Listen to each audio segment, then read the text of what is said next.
Any mention? Yes. Your Lordship, I beg to mention item number 11. On behalf of Jeshala, Your Lordship.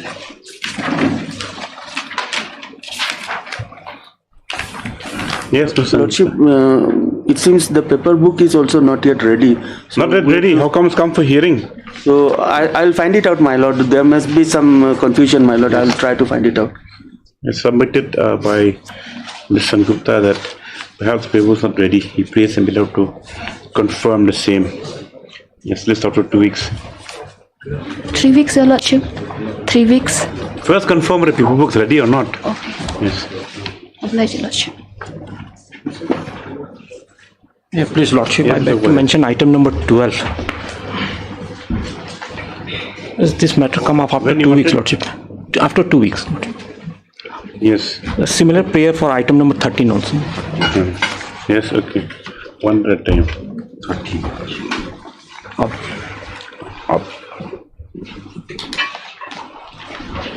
Please, Your Lordship. Well, I beg to make a mention of item number 10 as the conducting counsel is out of station, Your Lordship. Number 10. When? 2 weeks. You inform the other side. Nobody is there in the office. I'll inform accordingly, my lord. Okay. Oblige, Your Lordship. Item number 1.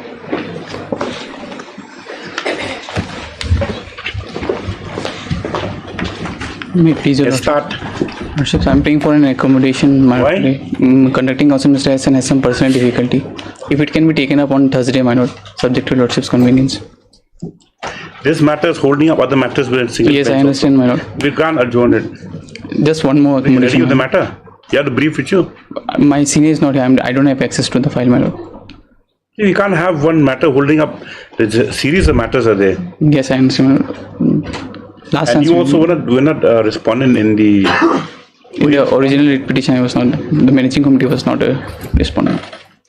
Yes. Also, for respondent 7 also. Come forward. Yes. Also, we were informed that they'll be taking some time also, therefore we did not prepare also. Yes, state. What do you mean no objection? You ready with the matter or not today? Lordship, the conducting counsel is on his way. Who's the conducting counsel? Mr. Bhattacharya. He's around. He is. Item 1 and 2 are connected also. Item 2 is filed by us, Lord. We are the petitioner in item 2. We taking time. Okay, we'll list it next Tuesday. Yes. As a next matter. Mr. M. U. Ahmed, Leonard Counsel for the appellant.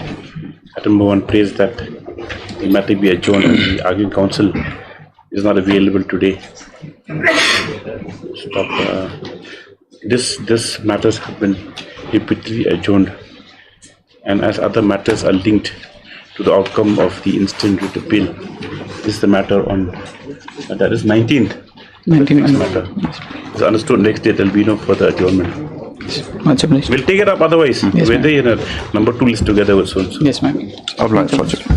Item number 3.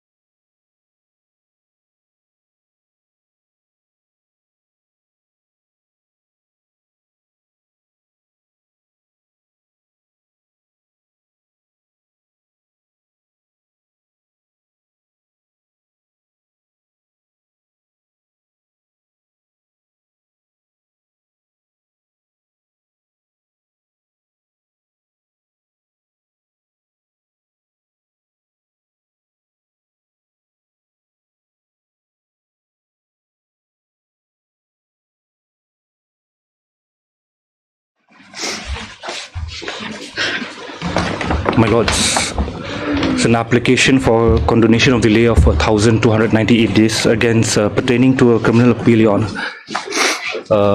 The senior counsel was engaged as a legal aid counsel, Your Honor, and This is from 18/1/2022. Yes. When did you receive the papers? on month of June, Your Honor. On? June of this year. June of this year. For which court is this? The additional Deputy Commissioner, West Khasi Hills. 22 before separation? Yes. No, yes. It passed in 2022. Yeah. Yes. Before separation.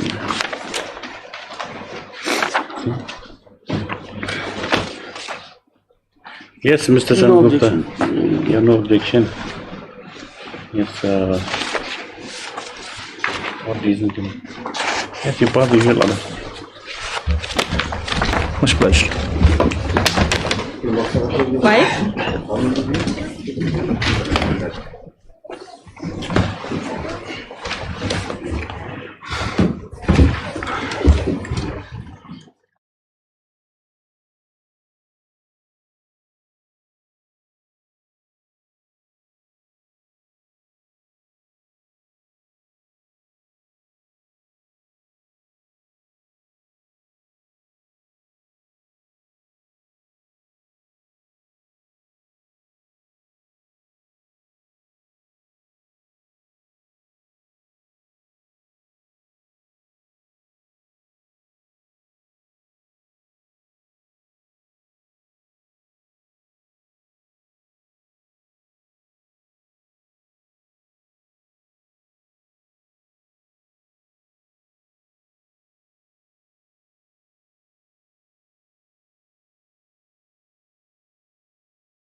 My lord, on the last occasion I have prayed some time to file an objection, but there is some problem, my lord. The person is having some problem in his heart. He cannot travel. He has advised not to travel. However, I will Problem argue in his heart. He's a heart condition. He is a heart patient, my lord. When can you file it? My lord, probably, my lord, it will take time, my lord. We can argue it, my lord. There's no problem. Today? Yes, my lord.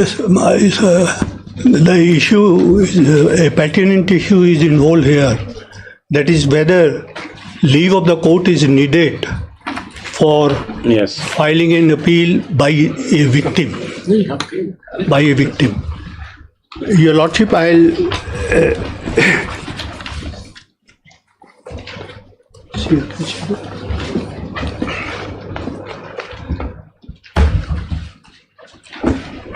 I take to your Lordship Section 372 of the Code of Criminal Procedure.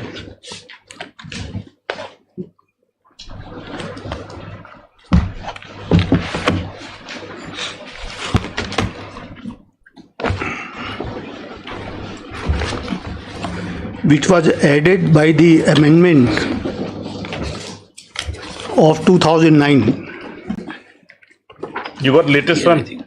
Last time, I think last occasion you were reading that from the new act, but I see phraseology is same. I'll refer that section also, section 413. Yes.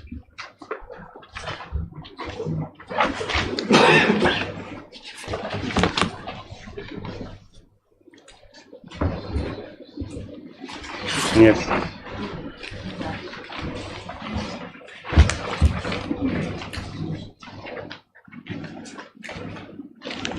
Section 372 of the CRP says, no appeal to lie unless otherwise provided. No appeal shall lie from any judgment or order of a criminal court except as provided for by this court or by any other law for the time being in force. Prior to amendment of 2009, this was the provisions. After 2009, they added the legislature has added a proviso. Yes.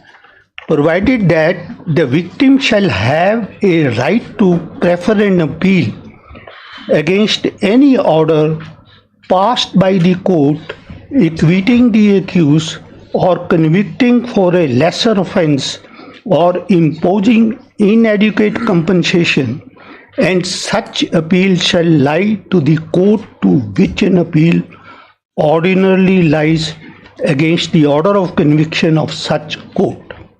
So your Lordship will find under Section 372 and by Proviso, which was added in 2009, an absolute right without any conditions have been provided to the victim of a crime to file a appeal. It is not made subject to any condition as it is made in other cases, like your Lordship will see Section 378.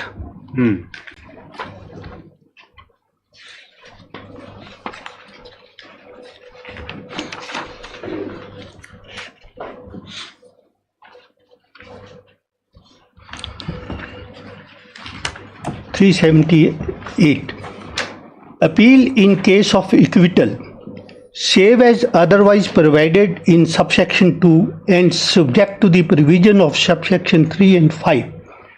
The district magistrate may in any case direct the public prosecutor to present an appeal to the Court of Session from an order of acquittal passed by a magistrate in respect of a cognizable and non-bailable offence. Is not applicable in our case. The state government may in any case direct the public prosecutor to present an appeal to the High Court from an original or appellate order of an acquittal passed by any court other than a High Court, not being an order under Clause A or an order of acquittal passed by the Court of Session in revisions. Then, your Lordship, I come to subsection 3. No appeal to the High Court under subsection 1 or subsection 2 shall be entertained except with the leave of the High Court. It's only in your Lordship section 378 which provided for the appeal in normal circumstances that a leave of the court is needed for filing the appeal. If your Lordship compare section 372 and 378, 372 gives an absolute right to the victim of a crime to file the appeal without any terms and conditions. But whereas in other cases, a leave of the High Court is needed for filing an appeal, your Lordship. Now, there was a conflict of judgment between various High Court and even in the Supreme Court that whether such a leave is needed or it is not needed. Some High Court were of the view that in view of the provisions contained under section 378, a leave of the court will still be needed, even if you file an appeal under section 372. Some courts were of the opinion that no such leave is required, Your Honor. The position has been recently clarified in the month of March 2025 by the Apex Court in the judgment, Your Lordship. I have passed on the judgment that is not yet reported, that Messrs. Calstium Financial versus is there. I think it's in the court file also. Celestium Financial? Yes, Lordship. Yes. Your Lordship, I'll just take to your Lordship what were the facts of this case. Yes. Paragraph 2.1. The central issue arising for adjudication in the instant appeal is whether an appeal would be maintainable under the proviso to section 372 of the Code of Criminal Procedure against an order of acquittal passed in the case instituted upon a private complaint under section 138 of the Negotiable Instrument Act by treating the complainant in such a proceeding as a victim within the meaning prescribed to the term under Section 2AA of the CRPC. Factual background. Briefly stated, the facts of the case according to the appellant are as under. The appellant herein is a complainant being a registered partnership firm engaged in the business of finance. The appellant had extended financial assistance to the respondent over a period of time. It is the case of the appellant that respondent number 1 was the principal borrower, and in order to avail further credit, he obtained additional loan through respondent number 2 and 3, who acted at his behest. Respondent number 1 is stated to be carrying on a catering business under the name and style of so-and-so. Respondent number 1 had an earlier occasion availed several loans from the appellant. Then your lordship, I just skip. Pursuant thereto, a further sum of rupees 20 lakh was sanctioned to him carrying interest at so-and-so. Then 3.4, your lordship, I come. Thereafter on 31/5/2007, the respondent availed a further loan. 3.5 also is just giving the loan, etc.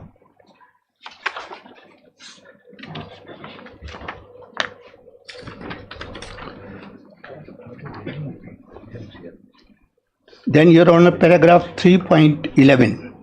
By separate judgment dated 7/11/23, the London Judicial Magistrate acquitted respondent number 1 to 3 for the offence punishable under section 138 of the Act in terms of section so-and-so.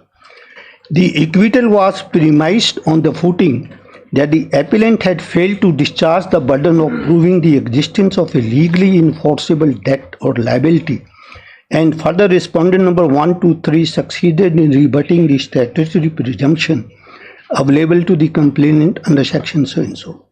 Being agreed by the judgment dated so-and-so, the appellant preferred petition before the High Court, seeking special leave to appeal under section 378(4) of the CRPC.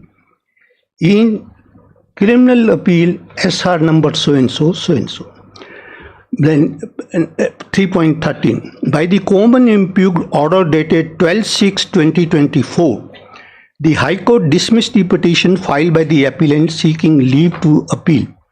The High Court observed that the grant of leave under section 378(4) of the CRPC is not mere a formality, but a substantive safeguard designed to protect the right of persons who, having been acquitted of criminal charges, ought not to be subjected to the further protracted litigations.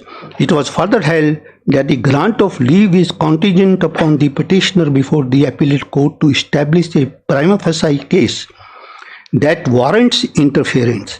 Referring to the present case, the High Court held that the appellant could not demonstrate that the conclusion arrived at by the learned magistrate are so perverse or manifestly erroneous as to the result of miscarriage.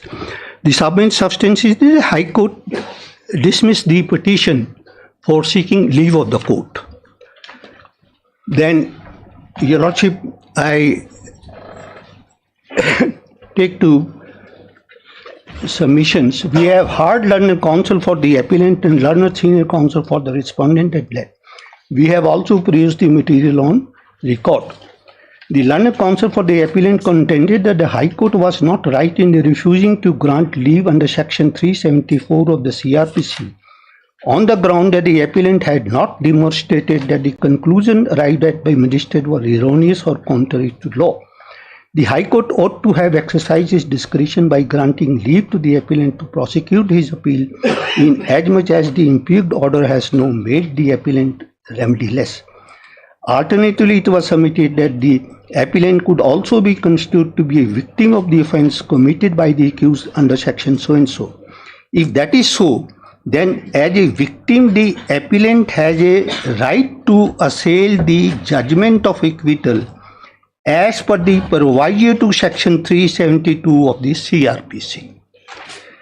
In such an event, the need for obtaining leave to file an appeal would not arise at all.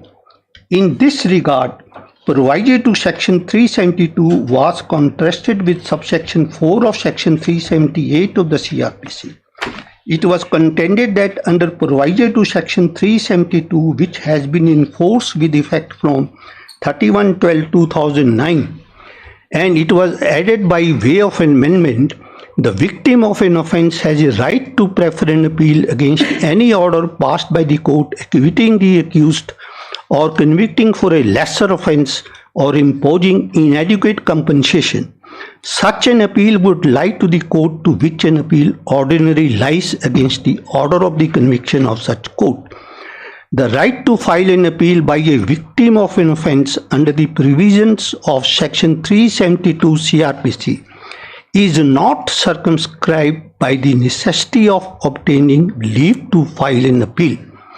It was contended that under subsection 4 of section 378, which deals with an appeal against the judgment of acquittal in any case instituted upon a complaint, then on an application made to the High Court by the complainant, it is only when special leave to appeal is granted by the High Court from the order of acquittal that the complainant may present such an appeal to the High Court.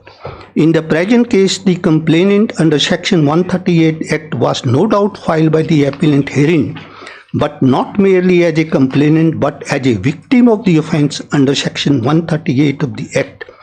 It was submitted that in all cases the victim may not be the complainant and vice versa. But if the victim is also the complainant, then the victim could always proceed under proviso to section 372 of the CRPC rather than as a complainant under subsection 4 of section 378 of the CRPC. Therefore, in the instant case, the appellant herein who ought to be considered as a victim of the offence under section 138 of the Act having been committed by the accused has a right to prefer an appeal under section 372 of the CRPC. Your Honor, these are the submissions recorded. I take to your Lordship paragraph 5. In Malikaran, in so-and-so case, there is a reference to 4 reports. They refer to 4 reports and I skip those reports and come to paragraph 5.1. Taking note of the aforesaid reports, an amendment was brought to section 372 of the CRPC with effect from 31/12/2009 by adding a proviso thereto. The decision of the full bench of the High Court in the matter of interpretation of the provision of section 372 of the CRPC are highlighted by this court in the case of so-and-so. There are also division bench decision of the High Court taking different view. Malikaranjan Kodagali, your Lordship, here there was a difference of opinion between Justice Lokur and Justice Gupta. Justice Lokur was of the opinion that no permission is needed in view of the proviso added, whereas Justice Gupta was of the view that in view of the provision contained under subsection 4 of section 378, permission is needed. So this being the conflict of opinion between the High Court 2 judges, the division bench of the Apex Court favored the view of Justice Lokur and came to the conclusion that no permission is needed when the appeal is filed by a victim in view of the provisions contained under section 3, proviso to section 372. Now, your Lordship will come to paragraph 5.4.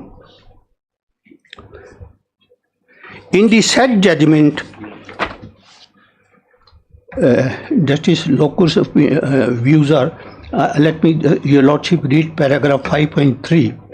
This court in so-and-so, speaking through local justice, referred to the declaration of the basic principle of justice for victim of crime and abuse of power adopted by the General Assembly of the so-and-so.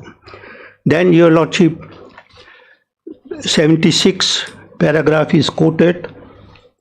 The language of the provision of Section 372 CRPC is quite clear, particularly when it is contrasted with the language of Section 378(4) CRPC. The text of this provision is quite clear, and it is confined to an order of acquittal passed in a case instituted upon a complaint. The word complainant has been defined in section so-and-so. This has nothing to do with the lodging or registration of an FIR, and therefore it is not at all necessary to consider the effect of a victim being the complainant as far as the proviso to Section 372 CRPC is concerned. Consequently, the appeal in the said case were allowed, and the judgment and order of the High Court was set aside, and the matter was remanded to the High Court to hear and decide the appeal against the judgment and order of acquittal once again. In the said judgment, Deepak Gupta Justice was in complete agreement with local justice on the fact that victim must be permitted to access justice, because it is sometimes found that the investigating and prosecuting agency do not follow up case with zeal, which is required, and therefore proviso to Section 372 of the CRPC must be given a meaning which is realistic, liberal, progressive, and beneficial to the victim of the offences.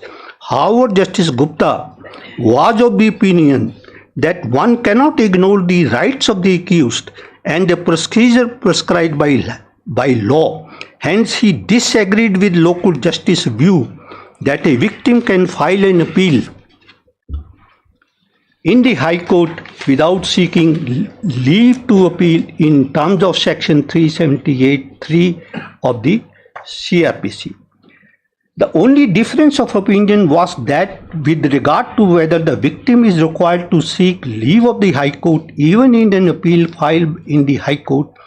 While dealing with this issue, it was observed by Deepak Gupta Justice that prior to insertion of proviso to Section 372 of the CRPC, the victim had no right to file. Therefore, the question whether the victim, while filing an appeal against the acquittal of an accused under proviso to Section 372 of the CRPC in the High Court, is required to obtain leave under Section 378(3) of the CRPC, was answered in the affirmative. In this regard, reference was made to subsection 4 of Section 378, which deals with an appeal filed by the complainant. In case the order of acquittal is passed in a case instituted upon a complaint, in such a case an appeal has to be filed in the High Court.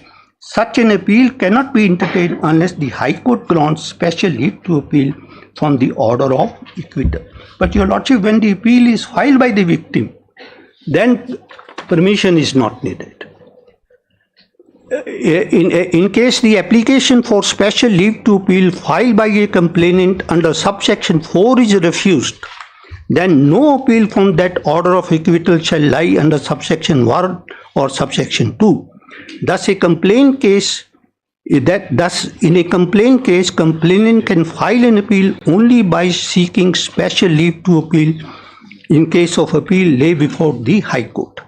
Dealing with the concept of leave to appeal, especially when the appeal are filed in the High Court, it was observed by Deepak Gupta Justice that the presumption of innocence of every accused is fortified and strengthened when the said accused is acquitted by the trial court.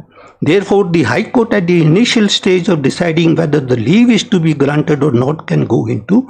We are not concerned about this, Your Lordship, because here your case is different.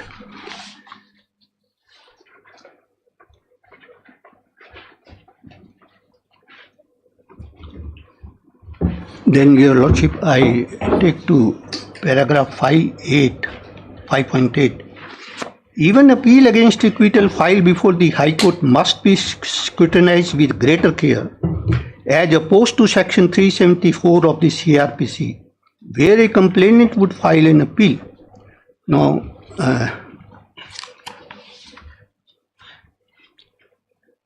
and the question raised was whether a victim is to be placed on a higher pedestal than the complainant, although in certain cases the victim and the complainant may be one and the same person. Deepak Gupta Justice considered a situation where there are two victims in a case and one of the victims files a complaint and sets the wheel of justice moving, and the case is tried as a complaint case and the accused is acquitted. In such a case, the complainant would have to seek special leave to appeal, whereas the victim, who had not even approached the court at the initial stage, would be entitled to file an appeal without seeking leave to appeal.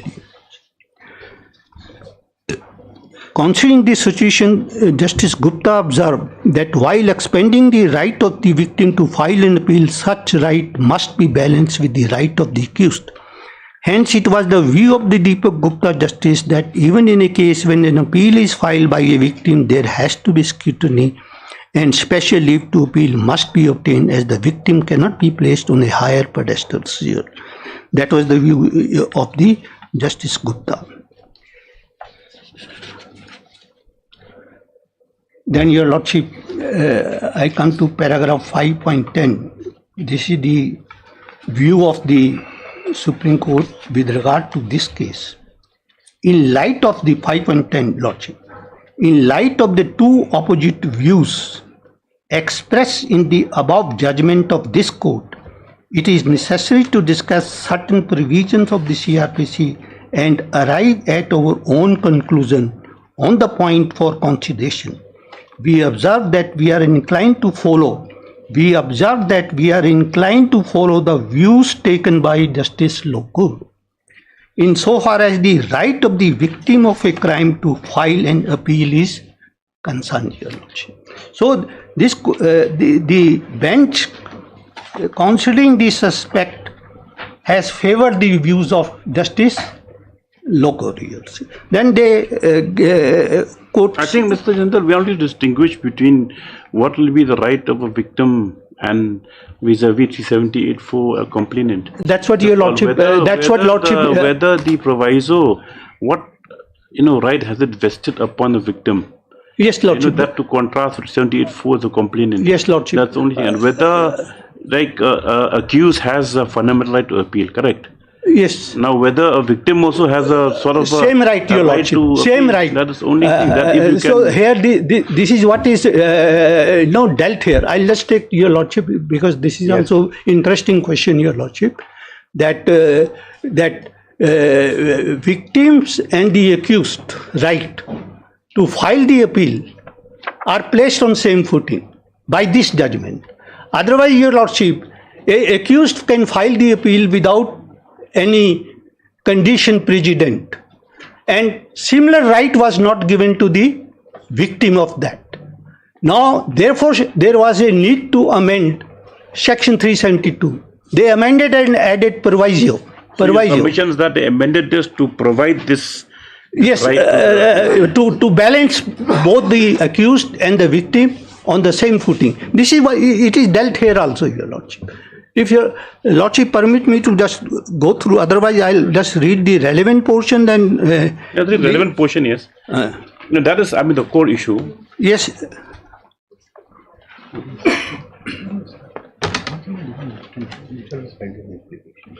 Then Your Lordship, 6.4.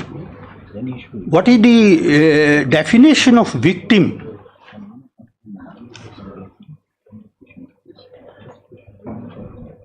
My brother also has a point.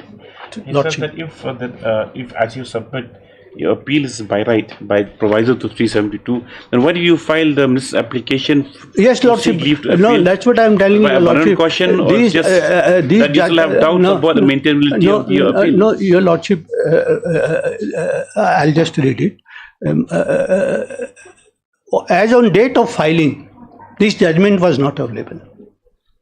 And there was a conflicting opinion. Now this judgment has come, and which says that no permission is needed. And just read that part of judgment where you see it places the right of an accused and of a victim on the same footing. On the same footing. Your Lordship will take note of that. Yes.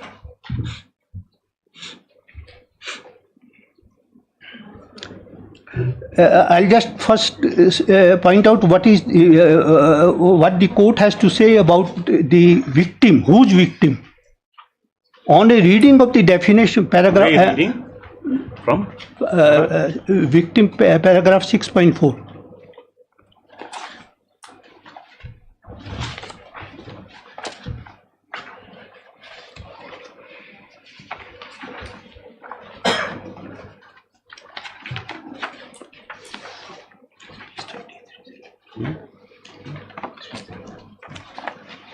Thank you. Become old man. On a reading of the definition of victim, it is clear that the said expression is initially exhaustive and therefore inclusive. The expression victim means a person who has suffered any loss or injury. The loss or injury could be either physical, mental, financial loss or injury. The expression injury could also be construed as a legal injury in a wider sense and not just a physical or a mental injury. The loss of injury must be caused by reason of act of omission for which the accused person has been charged. Thus, it can be both by a positive act or negative act. Further, the expression victim also include her guardian, legal heir in the case of demise of the victim. So, definition of victim, Your Lordship, has been broad. Thus, the expression victim has been couched in a broad manner so as to include a person who has suffered any loss or injury. The expression loss or injury themselves are of a very broad import. Then, Your Lordship, 6.6. Having regard to the insertion of section 372 of the CRPC, we find that in the case of a victim who seeks to file an appeal, he or she could proceed under proviso to section 372 of the CRPC in the circumstances mentioned therein and need not prefer an appeal by invoking section 378(4) of the CRPC, which is in respect of appeal to be filed by a complainant. It may be that the complainant is a victim in certain cases and therefore the victim has a right to file an appeal under the proviso to section 372, need not proceed under section 374. Then, Your Lordship, I am just coming.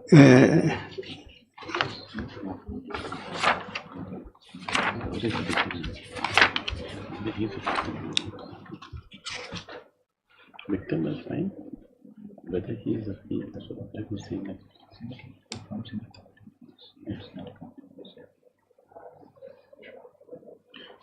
Whether he is a victim, but we think he has to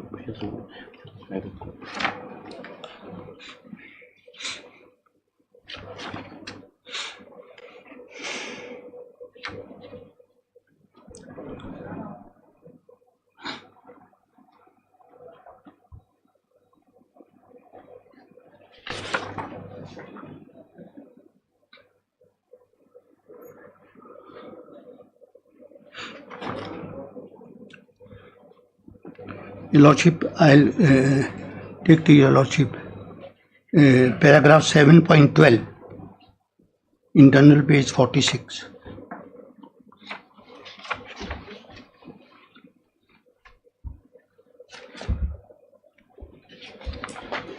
The reason for the above distinction are not for to see and can be elaborated as follows. Firstly, the victim of a crime must have an absolute right to prefer an appeal, which cannot be circumscribed by any condition precedent. Then, Your Lordship, second thing, next page. Secondly, the right of a victim of a crime must be placed on par with the right of an accused who has suffered a conviction, who as a matter of right can prefer an appeal under section 374 of the CRPC. A person convicted of a crime has the right to prefer an appeal under section 374 as a matter of right and not being subjected to any conditions. Similarly, a victim of a crime, whatever be the nature of crime, unconditionally must have a right to prefer an appeal, Your Lordship. So, thirdly, it is for this reason that the Parliament thought it fit to insert the proviso to subsection 372 without mandating any condition precedent to be fulfilled by the victim of an offence, which expression also includes the legal representative. On the contrary, as against an order of acquittal, the state through the public prosecutor can prefer an appeal, even if the complainant does not prefer such an appeal, though of course such an appeal is with the leave of the court. However, it is not always necessary for the state or a complainant to prefer an appeal.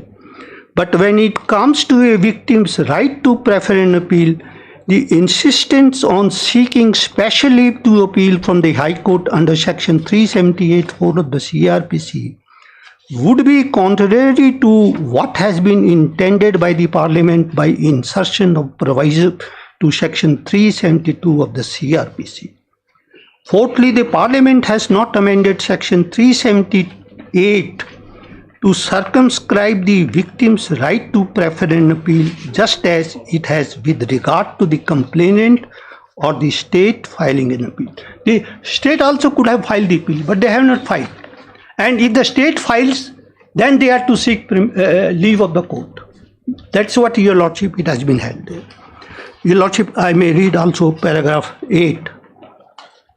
The right to prefer an appeal is no doubt a statutory right, and the right to prefer an appeal by an accused against a conviction is not merely a statutory right, but can also be construed to be a fundamental right under Article 14 and 21 of the Constitution.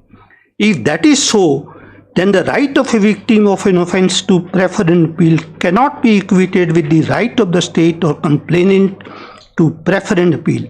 Hence, the statutory rigors for filing an appeal by the state or by a complainant against an order of acquittal cannot be read into proviso to section so-and-so, so as to restrict the right of a victim to file an appeal on the ground mentioned therein when none exists. In the circumstances, we find that Section 138 of the Act, being in the nature of a penal provision, by a deeming fictions against an accused who is said to have committed an offence under the provisions, if acquitted, can be proceeded against by a victim of the said offence, namely the person who is entitled to the proceeds of the check which has been dishonoured, in terms of the proviso to Section 372 of the CRPC as a victim. As already noted, a victim of an offence could also be a complainant. In such a case, an appeal can be preferred under proviso to Section 372, so and so. I just come to paragraph 10. As already noted, the provision of Section 372 of the CRPC was inserted in the statute book only with effect from 31/12/2009.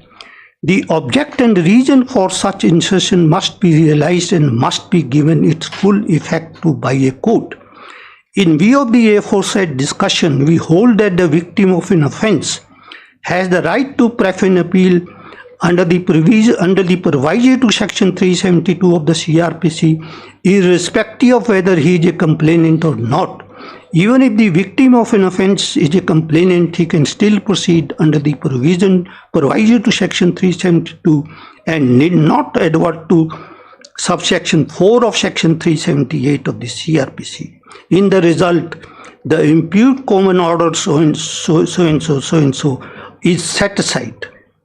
Liberty is reserved to the appellant herein to file the appeal having regard to the proviso to Section 372 of the CRPC within 4 months from today, should the appeal be filed within the period of 4 months from today. So, Your Lordship will find that this judgment, Your Lordship, had settled the law. Now,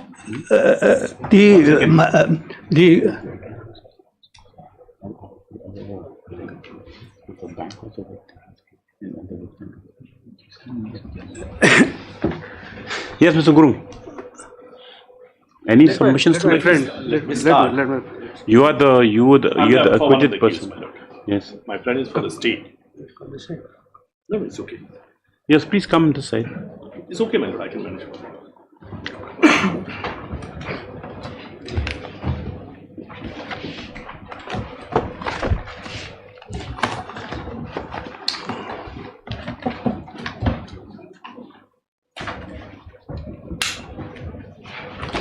lord, we are hearing an appeal, and it appears to be a second appeal. The first appeal, the acquittal was given by the trial court. State appeal has been dismissed, my lord. Now the victim has come before this honorable court. Now, the learned senior who is representing the so-called victim, my lord, whether they are really a victim, my lord. Why is the statement made in the petition that they are the victim? Let us see the appeal, my lord. The appeal is not before us.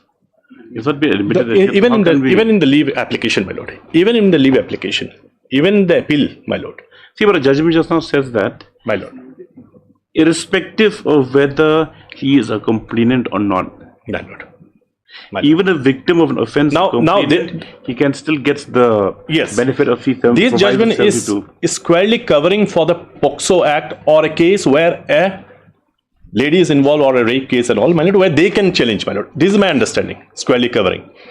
Here, my lord, a victim. How can you restrict? How can you? I'm not to say that it is only for ladies. No. I'm not saying only for ladies, my lord. But it is squarely covering what is my limited understanding, because I have not gone through the judgment. The judgment has been placed today itself only, my lord. I have to go through the judgment, my lord. But the fact is this, my lord. The victim has to say that he is a victim before this honorable court. Neither, my lord, the complaint which was filed, my lord, may kindly just see the appeal, my lord. If my lord may appeal with us. The leave application, my lord. Let us see in the leave application. Okay. Now the leave which was filed, my lord. But you ready to matter today? You said you haven't seen the judgment. Have you gone through the judgment? No, I have not gone through the judgment. Let me go through the judgment. Yes, sir. Posted 1 week. Yes, for replies by Ms. SD. Yes, my lord.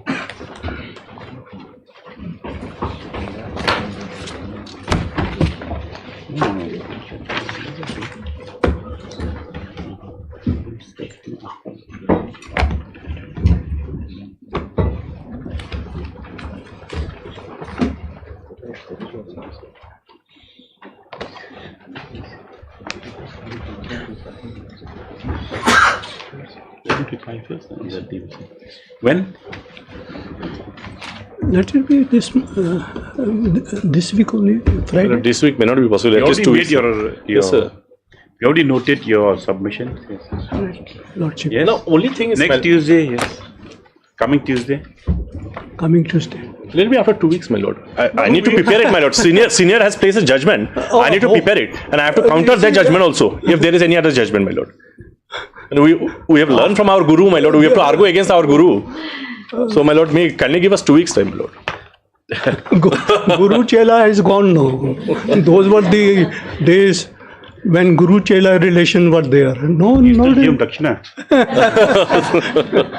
He takes, not give. So, yes. And both for replies, Mr. HVK, you've concluded argument, has concluded his submissions on the prayer of Ms. SD for the parent respondents. My lord. Yes, both for replies. So we'll be arguing only whether leave is required or not. Yes. There are other things also which the court might have some queries. My lord. But that's the thing. Yes. My lord. Highly blessed. Yes. After 2 weeks. Next Tuesday? He's asking 2 weeks. So you will post on, you take a date, you just inform the court master. We are here only. Okay. Yes. Hearing item number 8.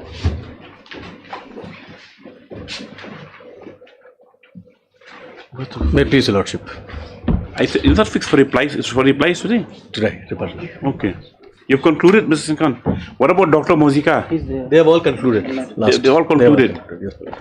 My Lord, before I begin my rebuttal, very disturbing act of the state and almost a contemptuous act that has come to our notice.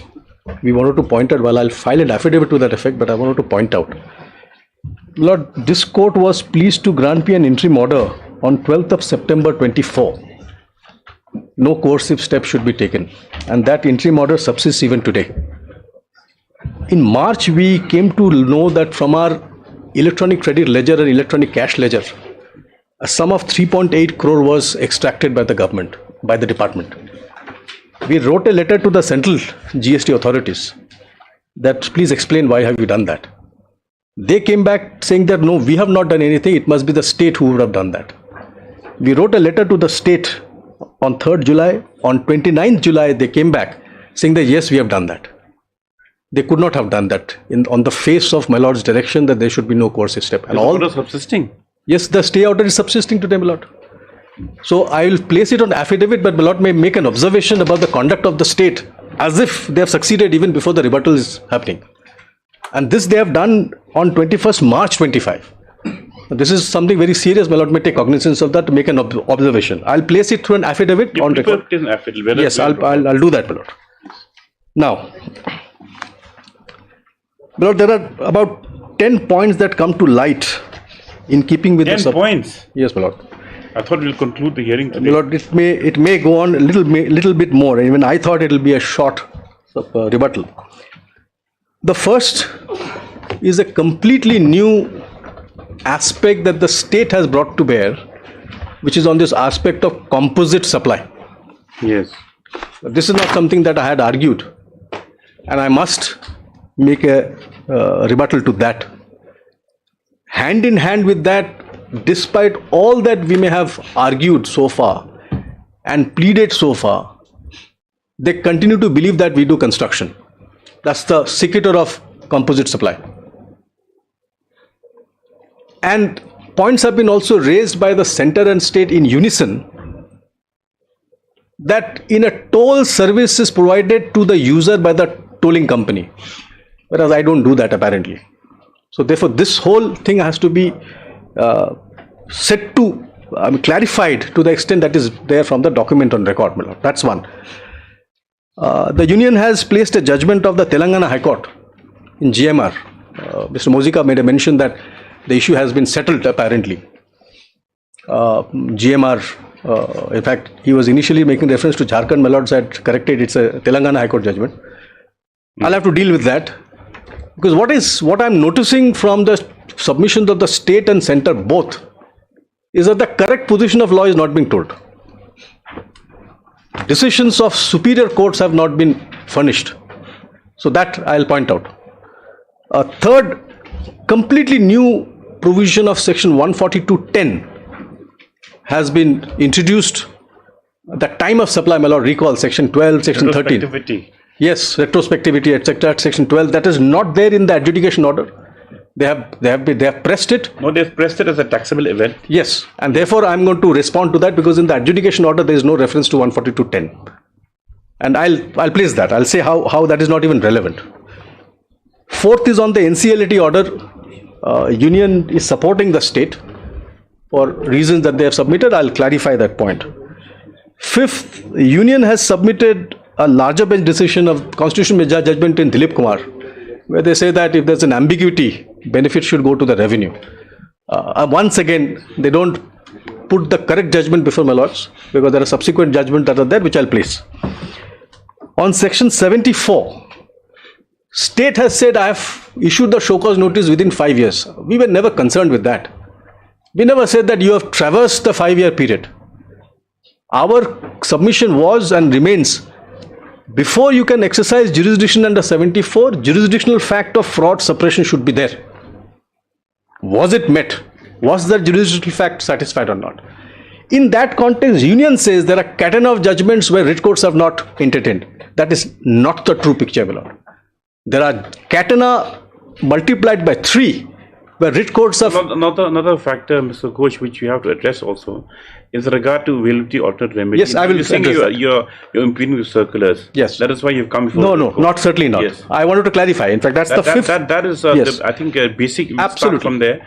In fact, I must say with full responsibility, that day when the learned DSG said that they should not have come, they should have preferred an appeal, a statement was made which was not in good taste. My colleague was on the line and she said that a circular is challenged. That's what she said. Yes. There were other things that are challenged. I'll come to that. And the union says we are not even concerned with the circular. Circular does not apply.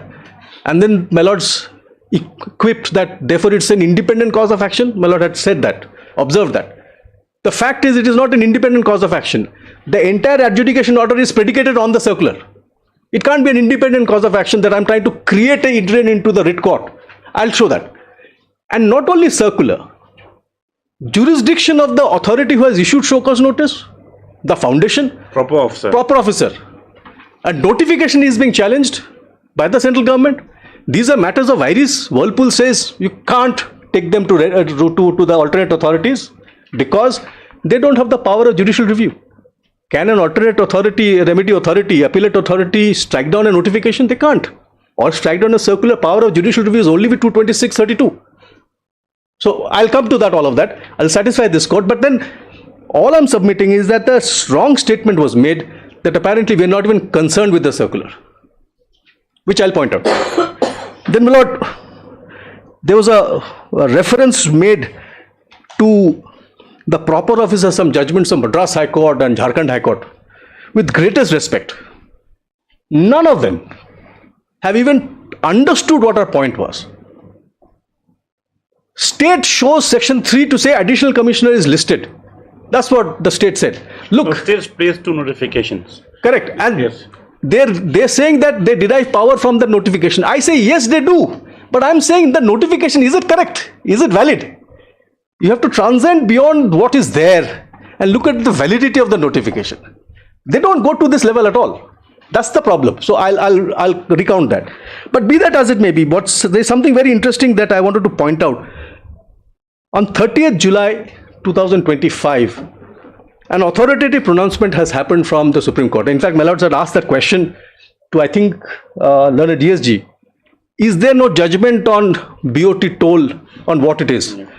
I was online. I didn't want to interrupt at that point in time. 30th July 2025, authoritative judgment has come from the Supreme Court explaining what do these BOT toll, BOT annuity people do. And that should clarify the whole thing at a substantive level. So I'll explain that. So therefore, there's much to cover, if you allow me, point by point. Now, if my lord takes my learned friends, my lord takes the GST Act.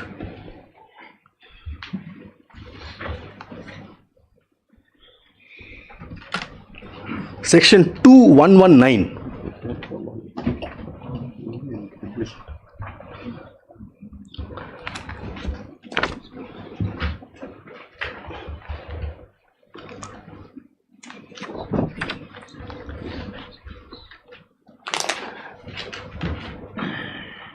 Section 2119. This section was pointed out by the state.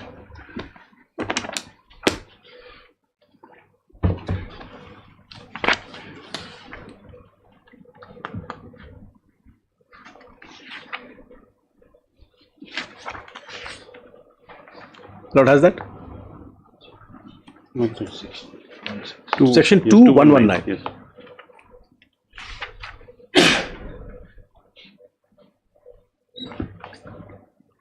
Definition of works contract. Section 2119. Yes, yes. Lord has that? This section was read out, or this Works definition contract. was read out, Yes. and I'll read it again. Works contract means a contract for building, construction, fabrication, completion, erection, installation, fitting out, improvement, modification, repair, maintenance, renovation, alteration or commissioning of any immovable property, wherein transfer, my lord may note this word, wherein transfer of property in goods, whether as goods or in some other form, is involved in execution of such contract. So the condition precedent for something to qualify as a works contract is transfer of property in goods during execution of work. Lord sees that? Yes. Now my learned friend read this definition, and in his state's compilation, page 15, he read out a notification number 11 of 2017, which says composite supply works contract as defined in section 2119, the rate is 9%. Yes. And then he said the rate reduced down to 6%. And therefore, basis that he says, I am liable to tax. The fundamental error that the state continues to commit is to deem me as a works contractor. Now, let me explain, because these are esoteric words. Illustration would help. Let us take a situation, well, just think you wants to buy a house. The house is there, and Malad wants to buy the house. Malad Justice Bhattacharya, instead of buying a house, appoints a contractor, build a house for me. In the case where the contractor is building the house, the ownership over the material, steel, cement, etc. transfers in Malot's favor through accretion. That is called transfer of property and goods during execution of work. There is no stamp duty paid. It's a pure contract for construction. It's a works contract, classic, because the jurisdictional fact of transfer of property and goods involved in execution of work has happened. But Malot, just thank you, when he buys the house, it's a sale of immutable property. It's a sale of immutable property, conveyance deed happens. There is no transfer of property and goods during execution of work. It's a purchase of the asset. This is the fundamental difference. Usually, when a contractor constructs a bridge, pure play construction of a bridge, then this side of the phenomena happens where the ownership on the steel, cement, etc. happens as you execute the work. But when I'm doing a concession agreement, ownership does not transfer in that manner. It transfers through conveyance after 30 years. This fundamental distinction, if not kept in light, will lead to a disastrous outcome. And I wanted to... When a concession ends in 30 years. Yes. That is your submission. Yes. I'll show those paragraphs from my contract if Malot takes page 211 of my writ petition.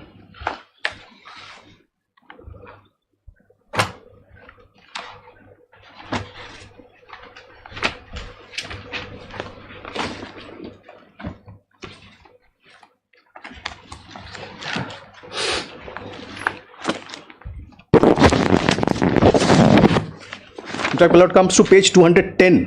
1 second. Yes. We are deluged with papers. I'm so sorry, Malot. I'm really sorry. I'm the culprit. And in fact, I'm going to bombard Malot with 2 more compilations. But that is the need of the hour because of the submissions that have been made, and not otherwise. Page 210. Yes. Para 5.14. Yes.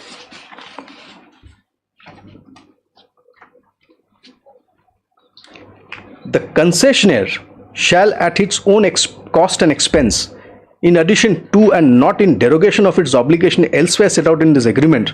Now Malot comes to the next page, clause I. Transfer the project highway. Transfer the project highway to an authority upon termination of this agreement in accordance with the provisions thereof. So the transfer is of the project highway. That's point 1. Then Malot goes to page 290.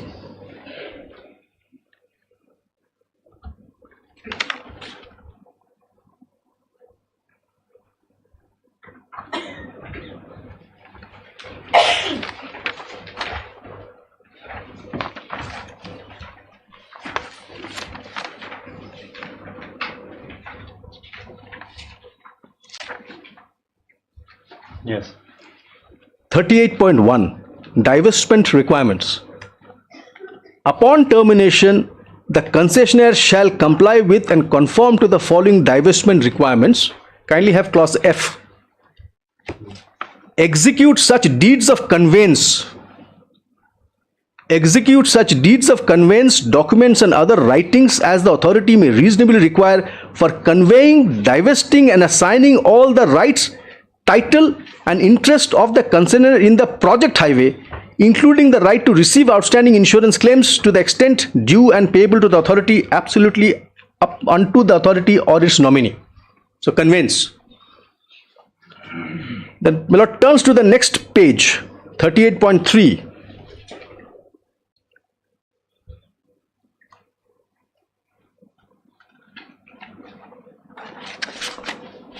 Vesting certificate.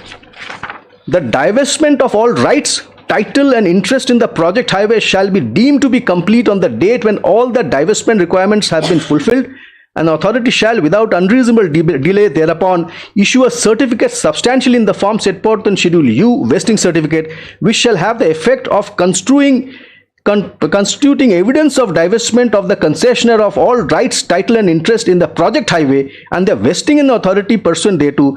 It is expressly agreed that any defect or deficiency in the divestment requirement shall not in any manner be construed or interpreted as restricting the exercise of any rights of any authority or its nominee or in respect of project highway on the footing that all divestments have been complied with. So there is a divestment certificate. Yes. Then my lord comes to the meaning of the word project highway, which is at page 322, because the word is divestment of the project highway. That's the term used. Page 322.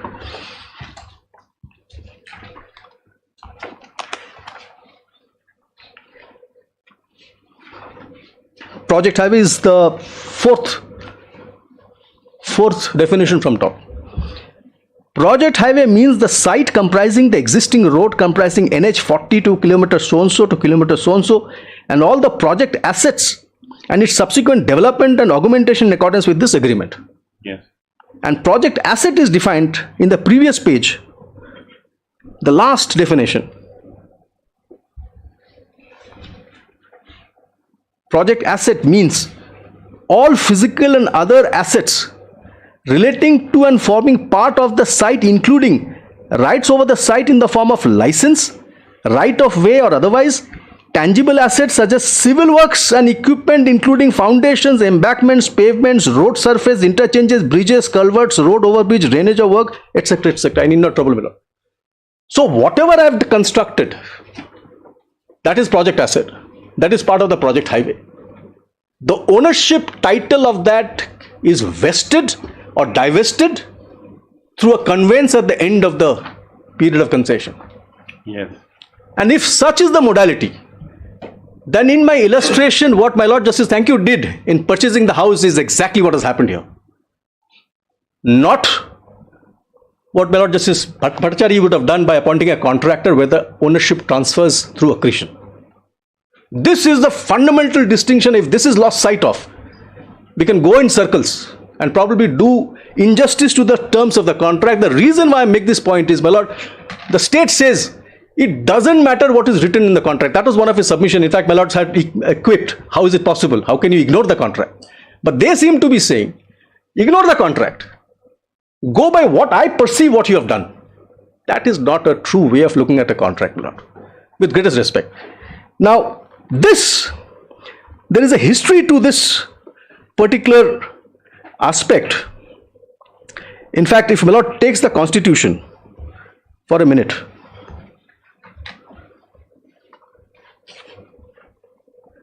my Lord takes Article 366(29) capital A.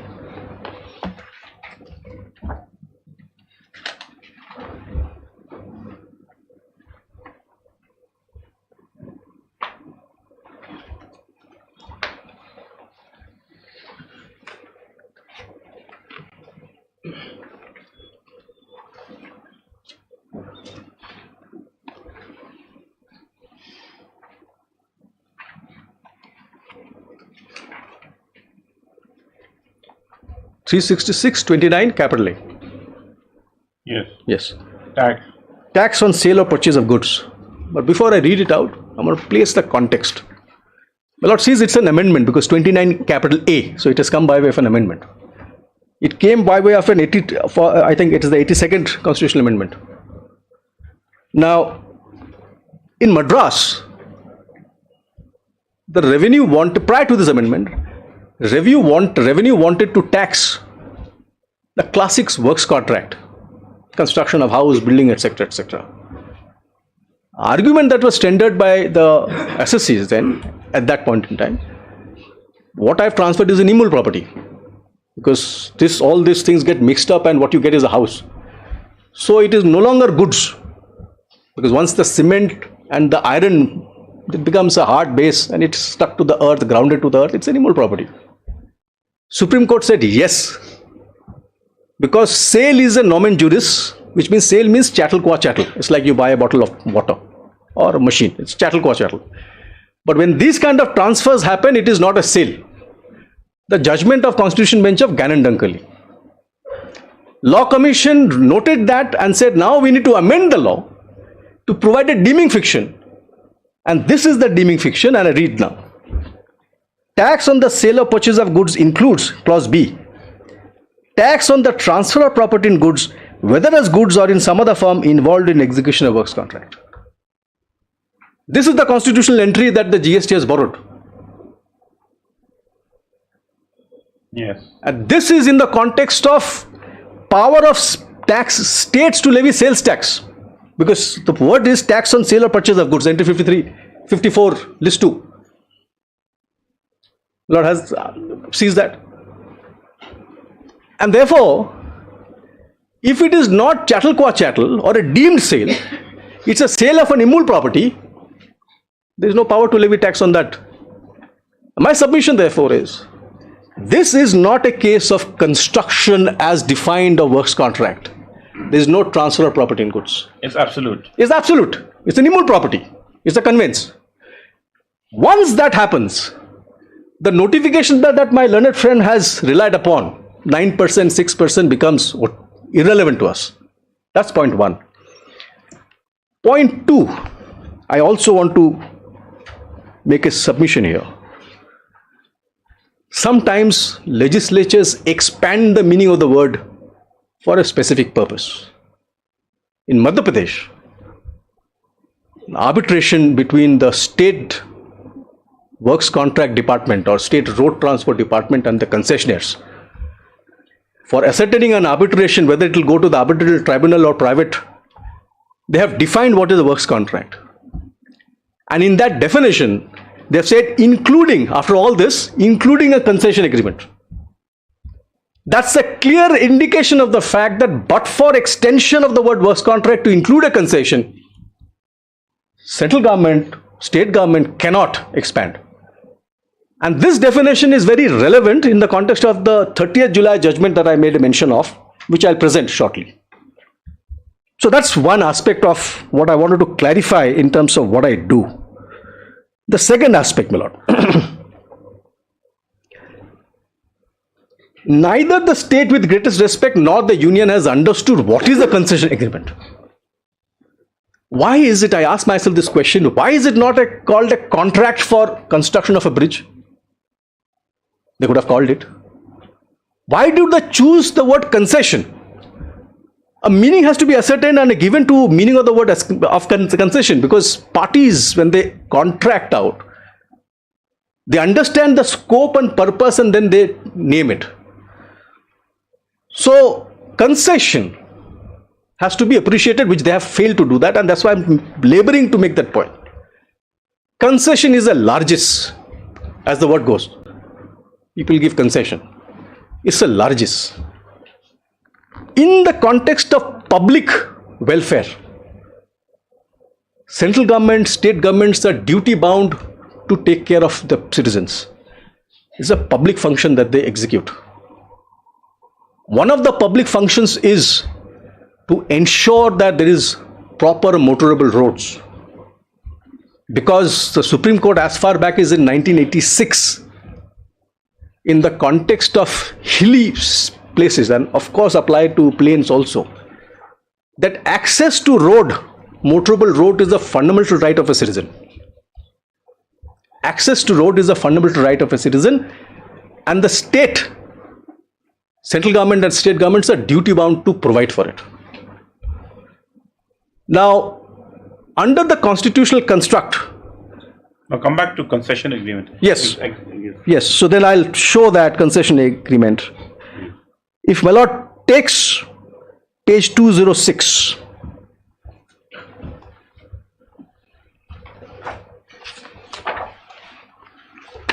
Concession, yes. Let's see what you explain the meaning of concession. So we also will be, I will give that. I have some definitions from the dictionary, but let me explain what the scope of in this context. Yes. Page 206. Yes. The concession, subject to and in accordance with the provisions of this agreement, the applicable laws and applicable permits, the authority hereby grants to the concessionaire the concession set forth herein, including the exclusive right, license, and authority during the substances of this agreement to construct, operate, and maintain the project. It is a right, it is a license, privilege to do this. And for this concession, I also pay him at page 260. Page 260.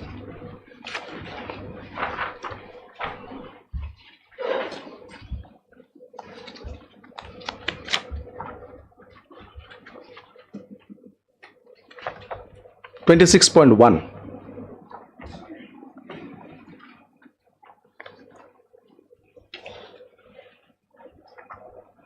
Concession fee. In consideration of the grant of concession under this agreement, the concession fee payable by the concessionaire to the authority shall be ₹1 per year during the terms of this agreement. The concession fee for each year shall be paid in advance within 90 days of the commencement of the accounting year for which so and so is payable. Now, the import of the grant of this concession is very critical. And that's why I was going to the constitutional responsibility of the state and center. Right to access to road, motorable road, is the fundamental right of citizen. State is duty bound to provide for that. State realizes that they don't have the wherewithal to do it. They need to have somebody do it for them. But since it's a regulated area, meant only for the state, they say, I am granting you this privilege, please do it for me. I'm assigning all of those that I have, that my responsibility to give it to you. You pay me a concession fee, I'm giving you the privilege. Once you have that, you step into my shoes and you provide access to the motorable roads for the citizen. That's the construct. Now, how he gets compensated, annuity, toll is all at a lower level. The objective is therefore, ultimately, a conferment of a right to the concessionaire to step into the shoes of NHI, central government, to do what they are supposed to do, which is to ensure citizens have access to road. So this is most critical, and for that I wanted to show the judgment that I was making reference to. UPP Tollways versus MP Road Development, page 309, volume 9. This is a very new judgment, my lord, 30th July. If I had it before that, I would have presented it.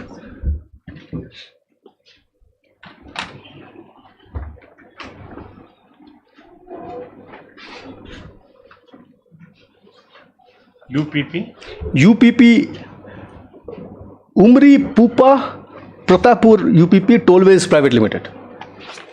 Page 307. Yes. Now I'll set a context to this. A private party who is the appellant before Supreme Court, this toll company, concessionaire, had a dispute with the MP Road Development Corporation who had awarded the concession. That's the fact. So respondent is the MP Road Development Corporation who had awarded a concession to this appellant. A dispute arose between these two parties with respect to the scope of work. The appellant wanted it to be arbitrated through a private arbitration. The state MP Development Corporation objected to that, saying that when there is a statute which provides for an arbitration into the arbitral tribunal, you can't travel beyond that and take it to private arbitration. But the private arbitrator ruled and appointed an arbitrator. I mean, the private arbitration associate or that agency, they ruled that, okay, fine, this is the person who has to arbitrate. Against that order, MP Road Development Corporation filed a writ petition before the Madhya Pradesh High Court. The issue that the Supreme Court was looking at was whether the writ petition was maintainable because the writ was, according to the appellant, against a private party. Because the writ should lie against the state, not against a private party. The contention of the toll company was that I am a private company, I am not discharging any public function, and therefore writ was not maintainable. Supreme Court passes an authoritative view here that MP Road Corporation was constitutionally, statutorily bound to provide this free access to road to people. Once that public function is assigned to a private party, that private party is discharging public function of granting access. Should become amenable. Absolutely. And if that be the case, then I am discharging public function as a concessionaire in this case. I, the concessionaire in this case, I am discharging public function. And what is that public function? Public function is to ensure the right to access to road of the citizen, which is 19(1)(d) and 21, is satisfied. If that be the case, the whole substance of concession is to grant access to road. No minutiae definition, works contract holds good. It is at that larger level, at the basic. Okay. That is what I wanted to. So therefore, may I read this judgment out for my Lord's consideration. Para 2. This appeal has been preferred against the final judgment and order dated 9/9/24 passed by the High Court of Madhya Pradesh at Jabalpur in writ petition civil number filed by respondent number 1, which is the MP Road Corporation. By the impugned judgment, the High Court allowed the writ petition and quashed order dated so and so, so and so. Then my Lord goes to the facts at 3.1, page 310. Yeah. The appellant and respondent number 1 entered into a concession agreement dated 5/1/2012 for development of the Umari Pratapur Road on build, operate and transfer BOT toll plus annuity. It's another dimension, toll plus annuity basis. The total cost of the project was so and so for the augmentation of the existing road from T junction so and so, so and so, so and so. Section of major district road in the state of Madhya Pradesh as stipulated in clause 48.1 of the concession agreement. The implementation provided period was fixed for 24 months from the appointed date. This was the factual pattern. Now at para 4,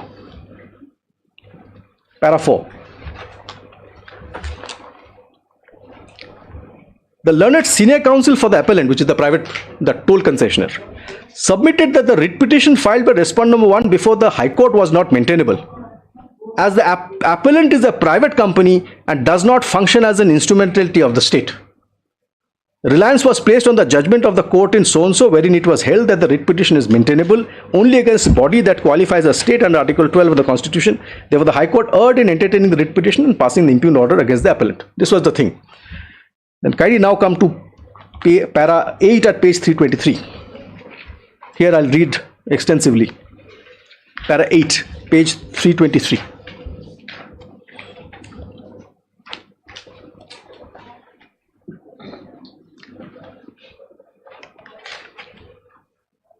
Yes. In fact, at para 6, the finding starts. Para 8. At the outset, the learned senior counsel for the appellant submitted that the writ petition filed by respondent number 1 was not maintainable against the appellant as it was directed against a private party. It is well settled that remedy under 226 of the Constitution is not confined to individuals seeking enforcement of fundamental rights. Even juristic persons, including state corporations, are entitled to invoke the writ jurisdiction for enforcement of legal rights. However, when state corporation seeks relief against a private party, the maintainability of writ petition must satisfy certain threshold requirements, namely, the dispute involves a public law element rather than being confined to the realm of private contractual obligation, and that the private party is performing a public duty. Kindly note this word. And the private party is performing a public duty or is subject to statutory obligation in relation to the state entity. In the present case, respondent number 1 is a state-owned entity and the project in question pertains to development of Umbra so-and-so, BOT toll plus annuity basis. Although the dispute emanates from a works contract governed by the state agreement, the writ petition was not filed for enforcement of any contractual obligation. Rather, it was filed to challenge the invocation of arbitration by the appellant under the Arbitration and Conciliation Act, despite the existence of a statutory remedy before the Madhya Pradesh Arbitral Tribunal constituted under Madhya Pradesh Madhya Nima so-and-so. Para 8.2. In this context, reference was made to the decision of Federal Bank Limited versus Sagar Thomas, wherein this court provided classification of entities against whom writ petition may be maintainable. from the decision referred to above, the position that emerges is that a writ petition under 226 of the Constitution of India may be maintainable against the state government, an authority, statutory body, an instrumentality or agency of the state via a company which is financed and owned by the state, private body runs substantially on state funding, private body discharging public duty or positive obligation of public nature. This is the word that they relied upon. 8.3. This court in Binny versus so-and-so noted the distinction between public and private functions and clarified the scope of risk jurisdiction under Article 226 in the context of private contractual disputes involving entities that may be performing public functions. Clause para 11. It is difficult to draw a line between public functions and private functions as they are being discharged by purely private authorities. A body is performing a public function when it seeks to achieve some collective benefit for the public or section of a public and is accepted by public or the section of public as having authority to do so. Bodies therefore exercise public functions when they intervene or participate in social and economic affairs in the public interest. Then later part of that paragraph, my lord, the bold portion. However, the later part, para 29, this sub-paragraph 29, the bold portion, I'll just read that. However, the scope of mandamus is limited to enforcement of public duty. The scope of mandamus is determined by the nature of the duty to be performed rather than the identity of the authority against whom it is sought. If a private body is discharging a public function and the denial of any right is in connection with public duty imposed on such body, the public law remedy can be enforced. The duty cast on the public body may be either statutory or otherwise, and the source of such power is immaterial, but nevertheless there must be a public law element in such action. Then I'll skip all of this, kindly come to para 8.4. Respond number 1 was incorporated on so-and-so to develop, build, maintain and operate the state highways. In my case, it is NHI, which is for the national highways. District or other local bodies, roads, expressway and government buildings in Madhya Pradesh. Respond number 1 also on contract develops and maintains national highways in or passing through Madhya Pradesh. The Madhya Pradesh Highways Act 2004, repealing in the 1936 Act, also reiterates that the state's role in development, construction and maintenance of roads in the state. And this is where the fulcrum is. Since the right to access any part of the country with certain exceptions and restrictions under certain circumstances is a fundamental right under 19(1)(g) of the Constitution, and the right to safe, well-maintained motorable roads is recognized as part of the right to life under 21 of the Constitution, it is the responsibility of the state to develop and maintain roads directly under its control. The contract for laying of a state highway district road, when assigned by a corporation owned and run by the government, assumes the character of a public function even if performed by a private body and would satisfy the functionality test to sustain a writ petition. Accordingly, in view of the statutory framework and nature of relief sought, the writ petition involves a public law element and was thus maintainable, etc., etc. So this is a clear authoritative dicta from the Supreme Court, fresh from the garden if I were to use the word, where their lordships have said a concessionaire in a BOT, toll, annuity, whatever you may call it, is discharging public function for the purposes of ensuring that the right of access to road, a fundamental right to the citizen, is met, is satisfied. Viewed from this conspectus, this is my respectful submission. Entry 23 and 23A, which says access to road in payment of annuity. The word access to road has to be understood in that context. That ultimately what am I doing? I am doing what NHI should have done. I am granting access to people to meet their fundamental. So you come under that 23A. Correct. 23A, correct? 23A. I come under 23. And it doesn't matter. It says for annuity. It doesn't matter who is paying the annuity. If the notification says annuity paid by the user, probably I was out. Notification silent. It can come from anywhere. What the focus is on, services of right to grant access. And if I am discharging that public function of granting that access to citizen to meet the Article 19 and 21 obligation which the Supreme Court has endorsed, then I am doing exactly that. That's the substance of the contract. And for that purposes, I would like to, in fact, in this, there is a very interesting point I want to show. Kindly have page 328.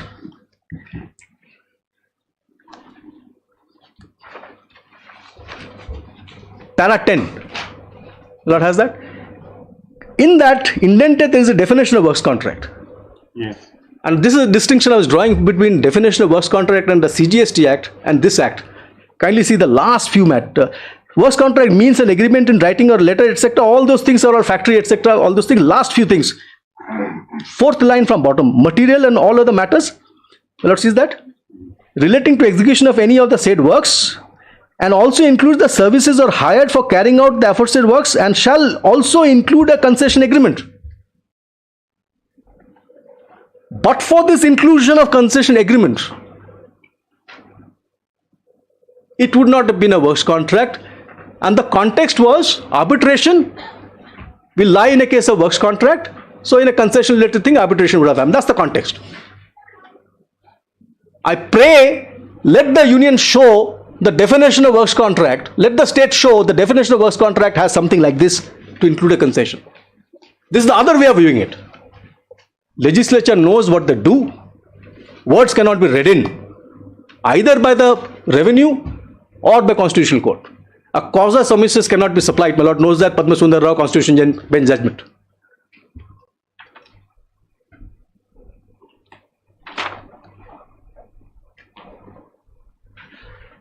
So there are two reasons why I say it is not a works contract.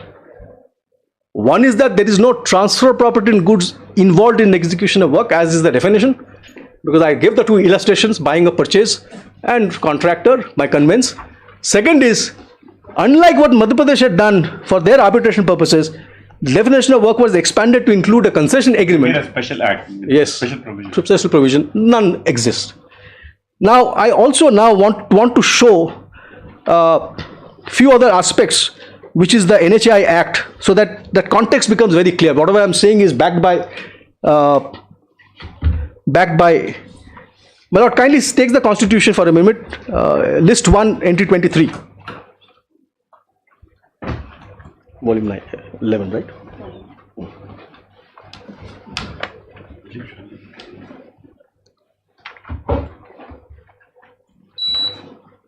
List 1, entry 23.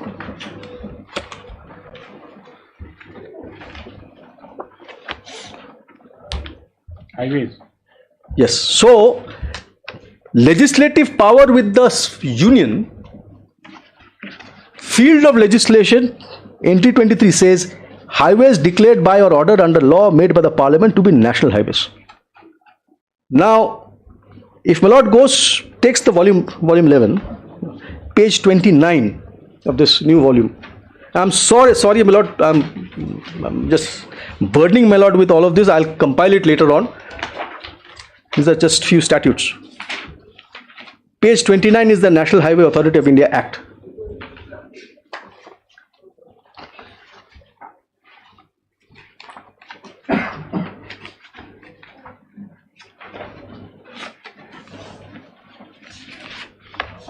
Let's see that? Yes. Yes. If my lord turns to page 31, the object and reason why NHAI was created.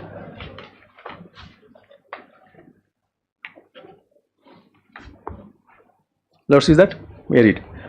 The development and maintenance of national highways is fully financed by the central government, as this function comes within entry 23 of the union list of the 7th schedule to the Constitution.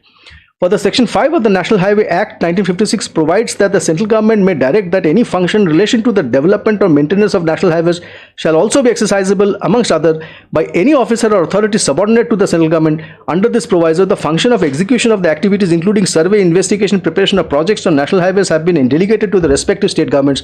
The central government retaining the activities pertaining to planning, approval, design and estimates, monitoring, etc. This system is commonly known as agency system, since the state governments are paid agency charges incurred by them on work executed, so and so. Then kindly go to the next page, para 3. Since the central government have no direct administrative control over the executing agencies, and there have been instances where the central government had to remain helpless in case a state government overlooked the acts of omission or commission on the part of its staff engaged in construction and maintenance of the national highways, this was resulted in an anomalous situation where the central government being constitutionally responsible for development and maintenance. Kindly, what is the central government being constitutionally responsible for development and maintenance of the national highway had to defend actions of the state government in various forums, including Parliament. Similarly, the central agency generally has no role in fixation and operation of even major contracts, arbitration cases, payment of compensation to contractors, etc., over and above the original contract amount, etc. Para 4. Under the circumstances, the only alternative is for the centre to take over development and maintenance of national highways system through a creation of an autonomous national highway authority, It is proposed that this authority should take over in a phased manner the functions presently being performed by the State Public Works Department. Now kindly see the functions. The very next paragraph, para 3, clause D.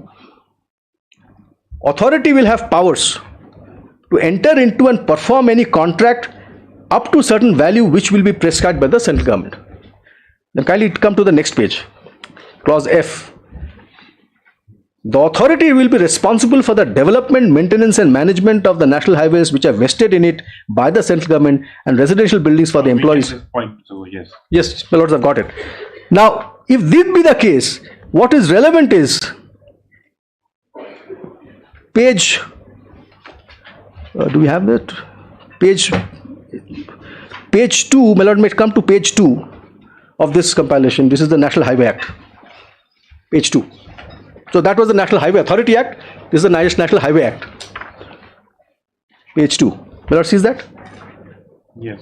This is through which they declare this will be national highway, that will not be national highway, etc., etc.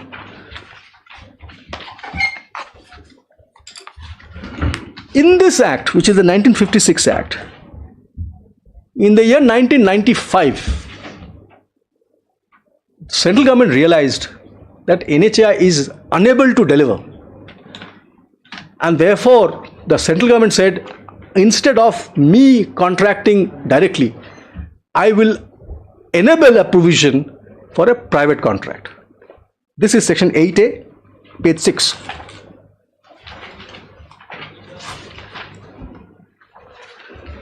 And this is very vital.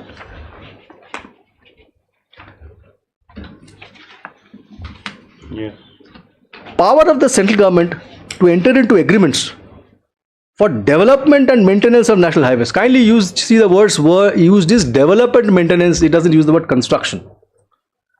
Notwithstanding anything contained in this act, the central government may enter into an agreement with any person in relation to the development and maintenance of whole or any part of the national highway. This is the agreement which is the concession agreement. The central government gets replaced by NHAI by virtue of that act. It is NHAI therefore who is entering into that. Clause 3 is very relevant. A person referred to in subsection 1 shall have the power to regulate and control the traffic in accordance with provisions of so and so of the Motor Vehicles Act on the National Highway. So the Parliament has itself stated that whoever you are entering into contract with, by virtue of clause 8A1, you are entitled to regulate traffic. Now, regulate traffic would mean access to road. Once again, it can't mean anything else. So it matters not what my concession says. My concession says that, I'll show that. The Parliament itself says you have to regulate. The only difference is clause 2 makes a reference as an enabler. Notwithstanding anything contained in subsection 7, person referred to in subsection 1 is entitled to collect and retain fees as such rate, fees, etc. This is a toll concept. Because that was the beginning. But it's not a mandate that you are entitled to. It can be through an annuity, which is what the government has done. And we have to presume that the NHAI has acted in accordance with law. Nobody has challenged that. So this clause 2 is an enabler. Clause 3 is a mandate, shall have the powers to regulate. Clause 1 is the enabler from private to public-private partnership. Yes. Then, Lord, what is of essence? I wanted to. This is volume 9 has gone. Yes. Well, it takes volume 9 for a minute. And I'm really pained to point it out because despite having made copious submissions on, yes, despite having page 63, despite having made copious submissions on the fact that I don't do construction, construction is an independent delivery mode, whereas I am a concessionaire, they do not stop harping. They do not stop. Financing of the NHAI program. Yes, financing of National Highway Development Program. Report of the core group. This is the parliamentary group, my lord.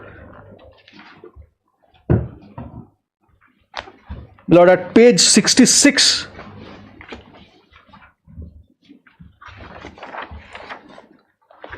The Committee of Infrastructure, this is from the Cabinet, page 66.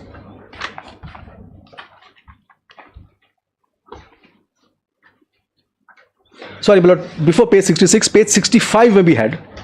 The second paragraph.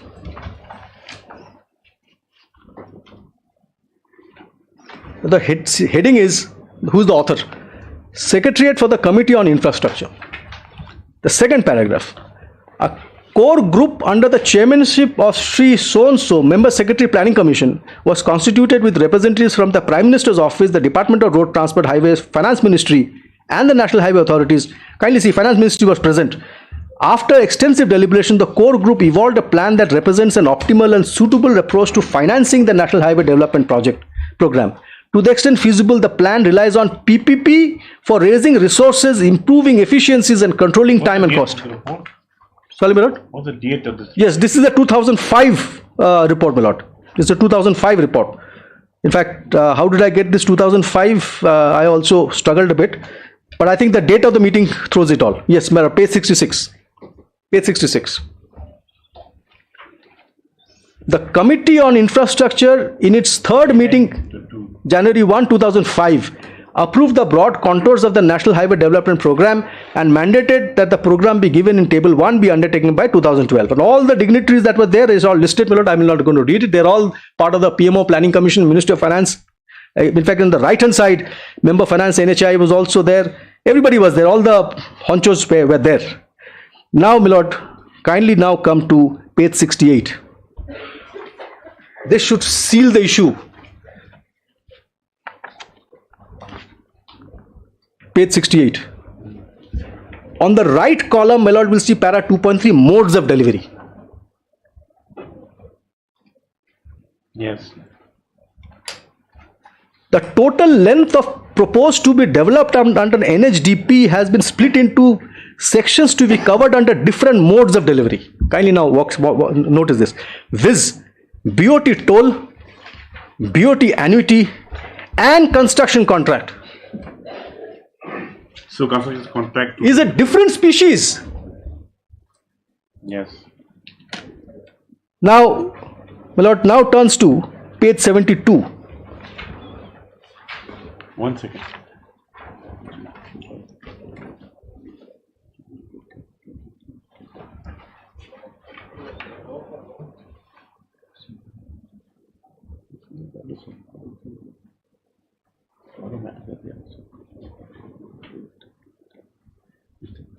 One second.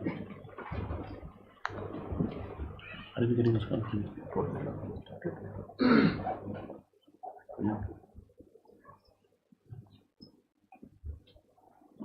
Don't have time.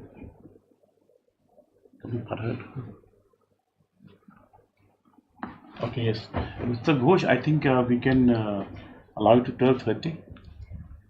Yes, my lord. If not, if I don't complete, give me another date. Of course. I mean, yes. Because you have not traversed. I mean, absolutely. You've I think 1/4 of the way so far. So I was proposing, subject to what my lord says, Thursday, 14th. If my lord is okay with that, I can come back. Yes, 14th we'll do it. So I'll take another 20 minutes and. Fine. 14th. Yes. Yes. Page 72. Yes. The phase-wise outlays under different modes of delivery are indicated in Table 6 with a total estimated cost of rupees so-and-so crore, 2,20,000 crore. Now kindly see the table. The first column is phases, NHDP. Second is the item, which is the length of the road. Third is CC, construction contract. All the projects where construction contracts were awarded is listed. Next is BOT toll. And the extreme right is BOT annuity. This is as clear as daylight. There is a species of a different kind. And my lord, may I also hasten to add, in a construction contract, there is no concession. He is a pure play contractor. Yes. He doesn't step into the shoes of NHI. He doesn't discharge any public function. He doesn't. Now, my lord, then comes to page 74.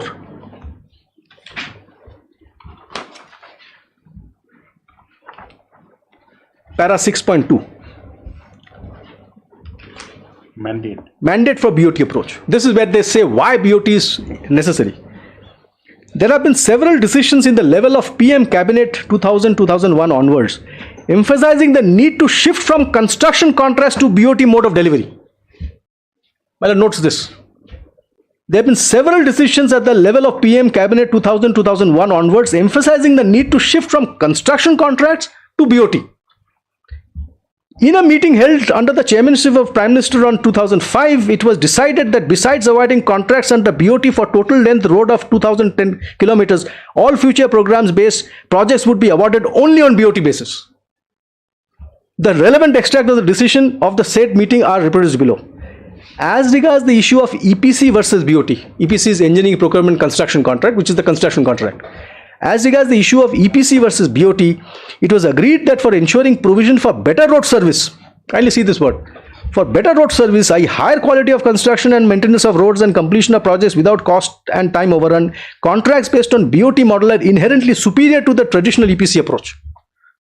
Accordingly, it was decided that for NHDP phase 3 and onwards, all contracts for provision of road service, kindly mark this word, provision of road service would be awarded only on BOT basis, either based on toll or annuity or a suitable toll/annuity hybrid, with EPC awards being made in a specified exceptional cases only. 6.2.2 briefly stated the basic difference between BOT toll and BOT annuity is that while in the case of the former, construction, which is BOT toll, construction, maintenance and tolling form part of the concession and budgetary support is restricted to the upfront grant to the concessionaire determined through a competitive bidding. In the case of latter, which is BOT annuity, construction and maintenance form part of the concession and the concessionaire relies on annuity payment determined by competitive bidding and made out of the budgetary allocation spread over time.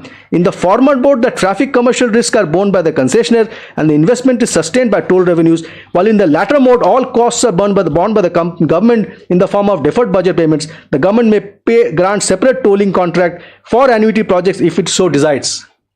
This is the third-party tolling company that may be appointed, but then the money is not his, he's the service provider. In the case of projects where tolling is not contemplated, BOT or annuity offers several advantages over construction contracts. Kindly word, see this mark, a distinction between construction contract. Appropriate packaging of BOT annuity project can help capture the benefits arising out of allocation of construction and maintenance risks to the concessionaire while minimizing the downside associated with the comparatively high cost of fund. As such, BOT annuity option is superior to construction contract mode. Given the policy directive for adoption of BOT mode on the basis of duly approved model concession agreement MCA for BOT toll and BOT annuity, the group noted that while the MCA for BOT toll projects was already in place, the MCA for BOT annuity need to be finalized expeditiously and etc. etc. So the highest executive of the country, the cabinet, gives us clear indication that construction contracts are different from BOT contracts. State and the union will have to give something more than that to go beyond the National Highway Act, to go beyond the constitutional obligation imposed on the central government and NHI, and to go beyond the decision of the Supreme Court where they say that private parties here discharge public functions of grant of Article 21(19)(d). This is the larger perspective. I don't want to boil this ocean. There is another report which is there. I'll just point out the page numbers. I will not read it out since time is short for today, because there's something else that I want to also show. B.K. Chaturvedi, which is page 111 of this compilation.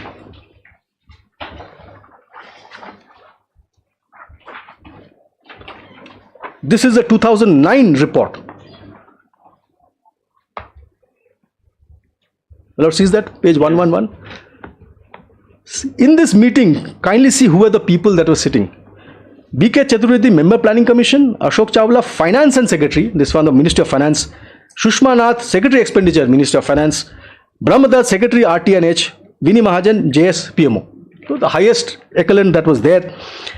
Then we're at page 109, just to show, and this report was accepted by the cabinet, which my lord will see at page 109. Go behind. Yes, it starts at 106. 106.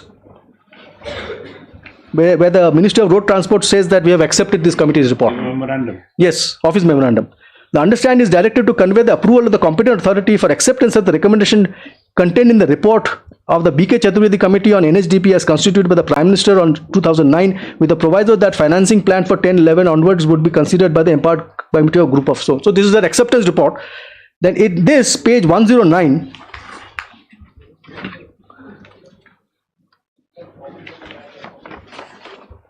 clause 12.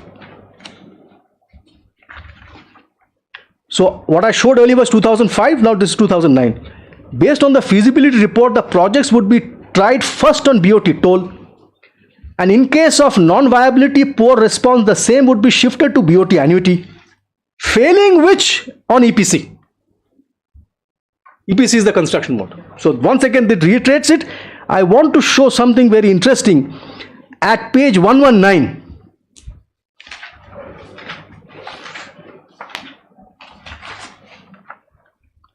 The report lists out all those projects that will go into annuities. And there's a reason I'm showing that. Well, let's see page 119, para 4.3.4.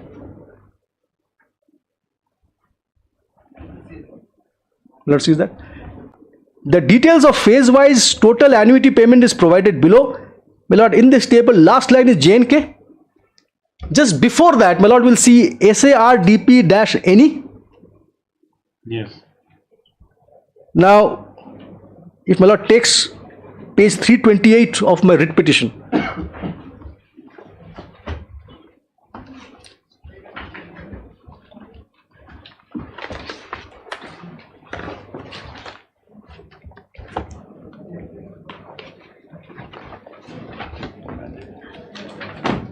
is the tender notice. The state had also shown this. The first paragraph I read. The NHAI invites application for pre-qualification from applicants interested in the design, engineering, construction, development, finance, operation, maintenance for BOT the so and so. But the line is BOT annuity project under SARDP NE. So this Jorbat Shillong highway is a product of what was conceived in the 2009 report. I showed that in the table. Under that circumstances, whatever has happened under the blessing of the executive. Clearly showing construction independent, BOT toll independent, BOT annuity independent. Any other view of the matter would lead to a disastrous outcome in the public policy. Yes.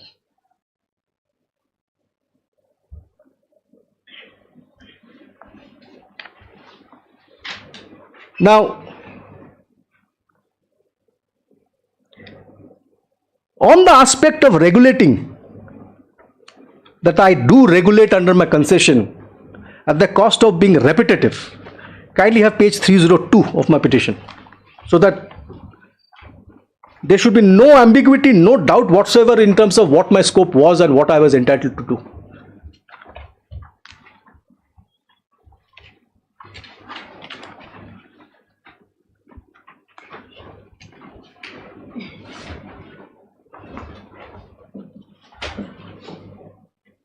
There is a called as licensee's rights, because a concession contractor receives a license. I showed that, which a contractor, construction contract would never get. Kindly see this. For the purpose of this agreement, the concessionaire shall have right to use the site as sole licensee subject to an accordance with this agreement, and to this end it may regulate the entry and use of the project highway by third parties in accordance with and subject to provisions of this agreement. So right to regulate traffic, or which is other way of saying right of access to road, is inherently embedded, subsumed in my licensing rights, which no contractor would have ever got. Viewed from this perspective, Lord, access to road is inherently there. The notification doesn't need to be read any other way. Notifications will have to be read in a manner that it meets with the statutory construct of the country. We can't have the Ministry of Finance towing a different line and the PMO and the executive towing a different line, being part of the same committee. Then, my lord, kindly come to page 206. Again. Yes. Concession. Like I said, my lord, at the cost of being repetitive, but this is important. This goes to the heart of the issue. Page 206. Clause 3.12, clause C. Let me read 3.12. Subject to and accordance with the provisions of this agreement, the concession hereby granted, which is the license, shall oblige or entitle, as the case may be, the concessionaire to, clause C, subject to clause 3.12D, manage, operate and maintain the project highway and regulate the use thereof by third parties. It is part of my licensing right to regulate traffic. Clause D, allow and assist. Regulate the use third parties as per 23A access. Absolutely. It can't be any different because NHAI could not have gone beyond their remit. We have to make an assumption that nobody has challenged that. We have to assume constitutional validity. And if NHAI's remit was to regulate, it has been assigned down to me by a license, then I am doing exactly that. It can't be any other way, my lord. That's a fair reading of the law and the contract. It's a statutory contract. Then my lord comes to page 214.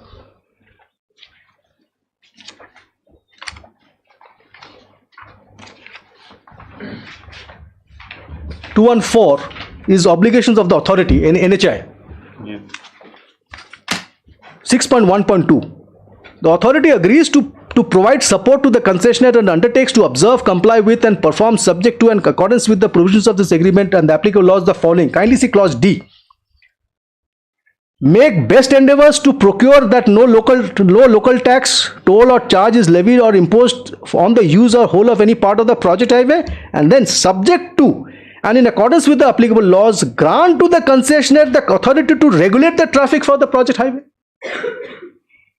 So, power to regulate is nothing but access. Clause F. Assist the concessionaire in procuring police assistance for regulation of the traffic, removal of trespassers and security for the project. It is writ large, regulation is writ large. Then Lord, page 242, which is my operation and maintenance obligation. In fact, what has happened throughout the hearing, Lord, both the center and state, for some reason, do not read the word operation at all, as if they're turning a blind eye to that word. The harp is on construction. In fact, Lord, DSG also read out the scope of work, which had 3 elements: construction 1, operation 2, others 3. And he says, look at it, it is only construction. What happened to operation? Did it evaporate? And now kindly see what is the obligation. Operation maintenance, 17.1.1. ABC. So my submission is, there are other clauses I don't want to, in fact, page 252. This is the whole chapter dedicated to traffic regulation. 252. Yes. Traffic regulation by the concessionaire. Concessionaire shall regulate traffic on the project highway according to blah, blah, blah. I say no more on this. Therefore, my lord, my respectful submission is, and I go back to the submission of the state here. He said, it doesn't matter what the contract says. He wants this constitutional court to go by what he believes, as in the state believes, ignoring the scope of the contract. That is just not permissible in law. My lord knows that very well. In fact, I have submitted a judgment, very well established judgment, page, volume 9 is there? Yes. My lord, the maxim is ex presidentibus, ex consequentibus optima fit interpretation, which means a construction of a contract would be the good construction if all the terms of the contract are taken note of. It is a well-known law. It applies to construction of a statute also, page 187.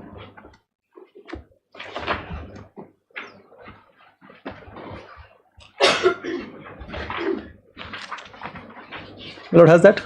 Yes.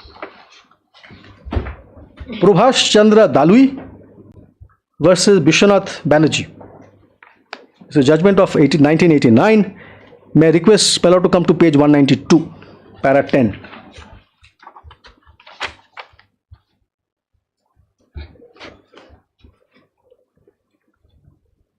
Lords are there?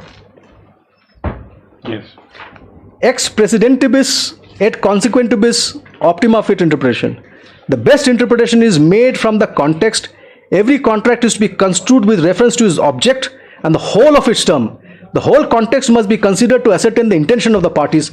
it is an accepted principle of construction that the sense and meaning of the parties in a particular part of instrument may be collected ex antecedentibus et consequentibus. Every part of it may be brought into action in order to collect from the whole one uniform and consistent sense. If that is possible, as Lord Davy said in Northeastern Railway versus Hastings, the deed must be read as a whole in order to ascertain the true meaning of its several clauses, and the words of each clause should be so interpreted as to bring them into harmony with the other provisions of the deed. If that interpretation does no violence to the meaning of which they are naturally susceptible to. In construing a contract, the court must look at the words used in the contract unless they are such that one may suspect that they do not convey the intention correctly. If the words are clear, there is very little the court can do about it. In construction of a written instrument, it is legitimate in order to ascertain the true meaning of the word used, and if that be doubtful, it is legitimate to have regard to the circumstances surrounding their creation. And the circumstances is where I said National Highway Authority of Act, central government signing down, public duty to provide access to road, the Supreme Court decision of 30th July, and so on and so forth, my lord. So therefore this 12:30, I have exceeded my brief, I'm so sorry, my lord. This deals with one aspect of that. In the next hearing, I'll deal with the composite contract and how, yes, unfortunately it has been brought to bear. It was not there in the document, in the adjudication order, and my lord knows. Public orders publicly made cannot be improved upon through subsequent affidavit. Justice Vivian Bose's judgment, well-known judgment in Commissioner of Police versus Govardhan Das Bhanji, repeated by Constitutional Bench in MS Gill. So we'll place that to demolish that particular aspect of composite supply that they are brought to bear, my lord. I'm so obliged, my lord. Thursday. Okay. I'm so obliged, my lord.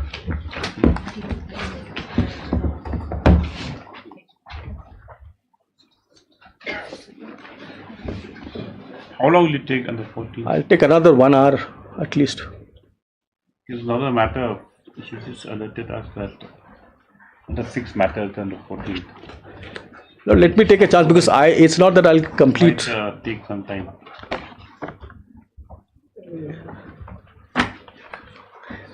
Because I'll take some time. So if there is, even if I get 45 minutes on Thursday, that should be adequate, then maybe I'll follow it up thereafter. But since then, my lord said in the motion, I don't want enough gap to be left. That's the whole. In the momentum. Yes. Yes. Thursday, my lord? Posted 14th tentatively is. 14th. I'm so obliged, my lord. Item number 9. My lord, may I seek one liberty? I don't know whether I should be asking this question.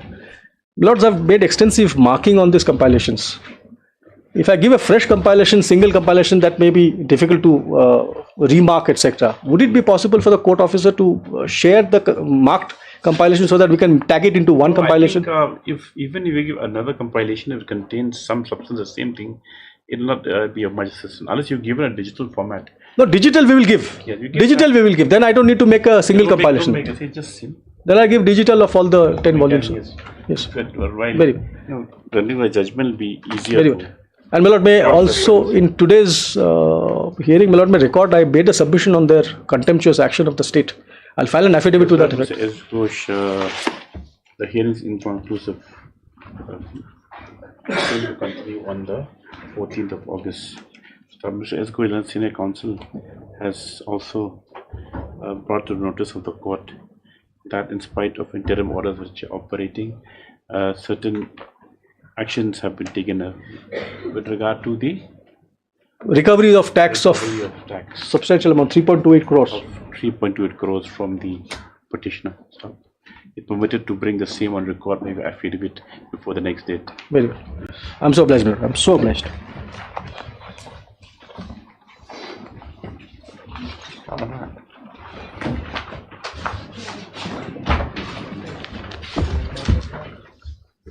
Me, please, your lordship. Lordship, we will file the affidavit during the course of the day, your lordship. That's by the last order. They're supposed to file the additional affidavits also.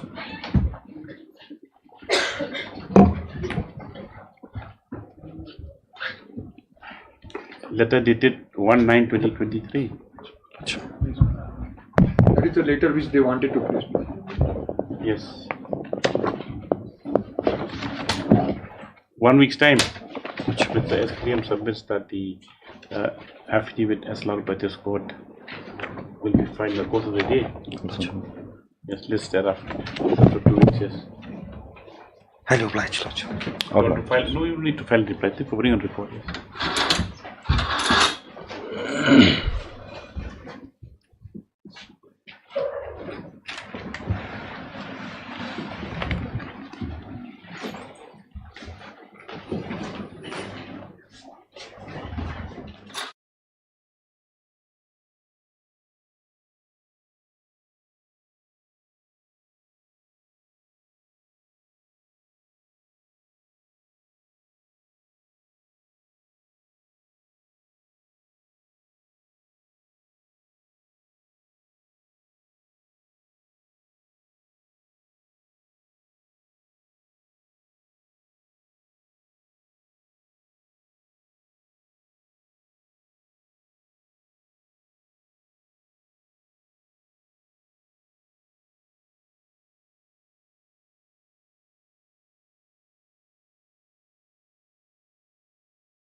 Any mention?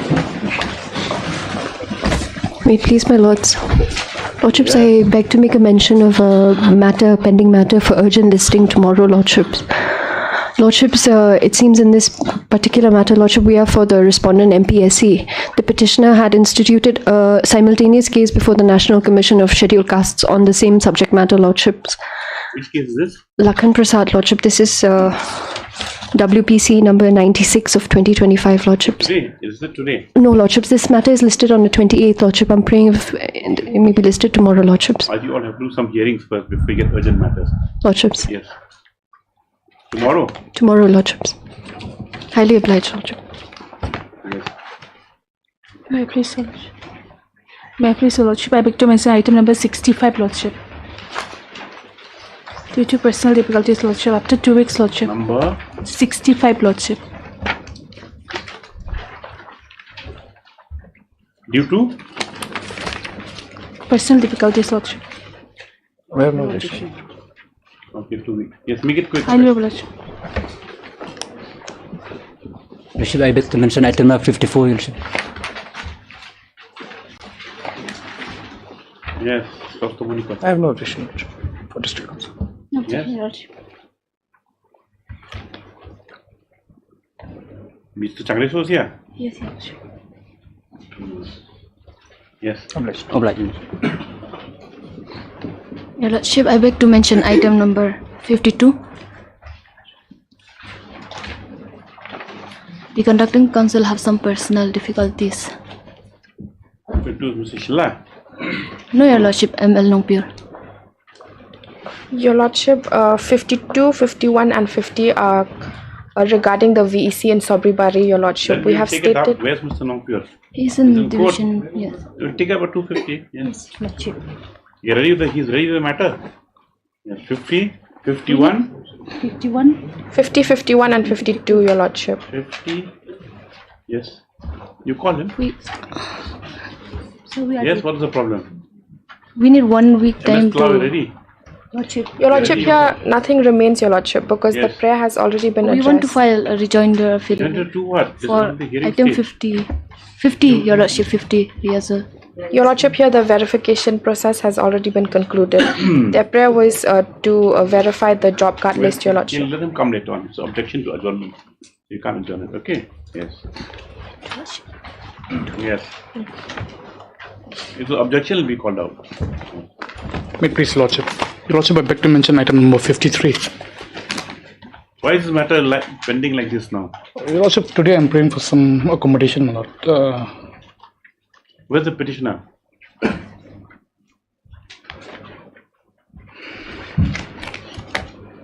Yes. No objection, Lordship. How long? 2 weeks, my Lord. 2 weeks? Okay. Highly obliged.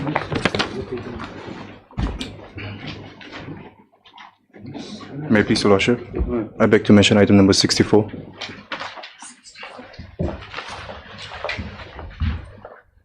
Why? Mr. Nombri is in bereavement, Your Lordship. Can you have this matter after 2 weeks? I want to, yes. Okay. Obliged, Your Lordship. Highly obliged.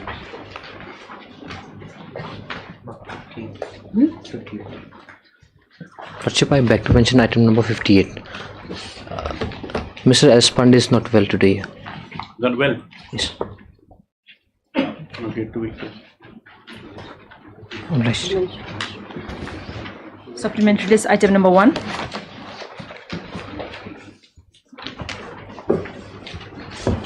May it please, Lordship.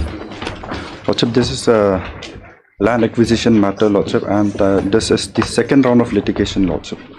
Second round? Yes, Lordship. What happened And the first round?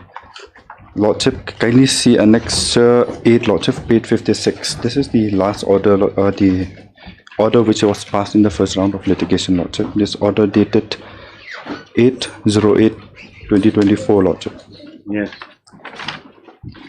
Lordship, kindly come to page 61, Lordship, the last portion of this order, Lordship. Yes. Lordship, this one. In the present case, it appears that the petitioner have filed a joint representation on so-and-so to the respondent number 4. However, there is nothing on records to indicate that the petitioner have filed any application in terms of Section 30 of the Land Acquisition Act, so or Section 76 of the Right to Fair Compensation, Transparency, Land Acquisition, so for consideration of their case. Okay, then they sent it back and then the matter went to the reference lawsuit, and then we have filed an application that is at Annexure 9 lawsuit, page 63. This is our application before the collector to refer them 63 lawsuit, to refer the matter to before the reference court lawsuit for adjudication. Yes. Lordship, this application was filed. Thereafter, Lordship, the collector has passed the impugned order, which is at page 86, Lordship, Annexure 10. What is this picture? Lordship, this picture here, Lordship, this is the land of the petitioner from the left side, Lordship. Here, Lordship, the collector is contemplating to acquire another 90... To widen the road? To widen the road, Lordship. The Which previous... part of Garvin is this? This is that Nongstein to Tura road, Lordship, stretch. What happened? So, Lordship, the impugned order is at page 86, Lordship. Kindly come to page 86.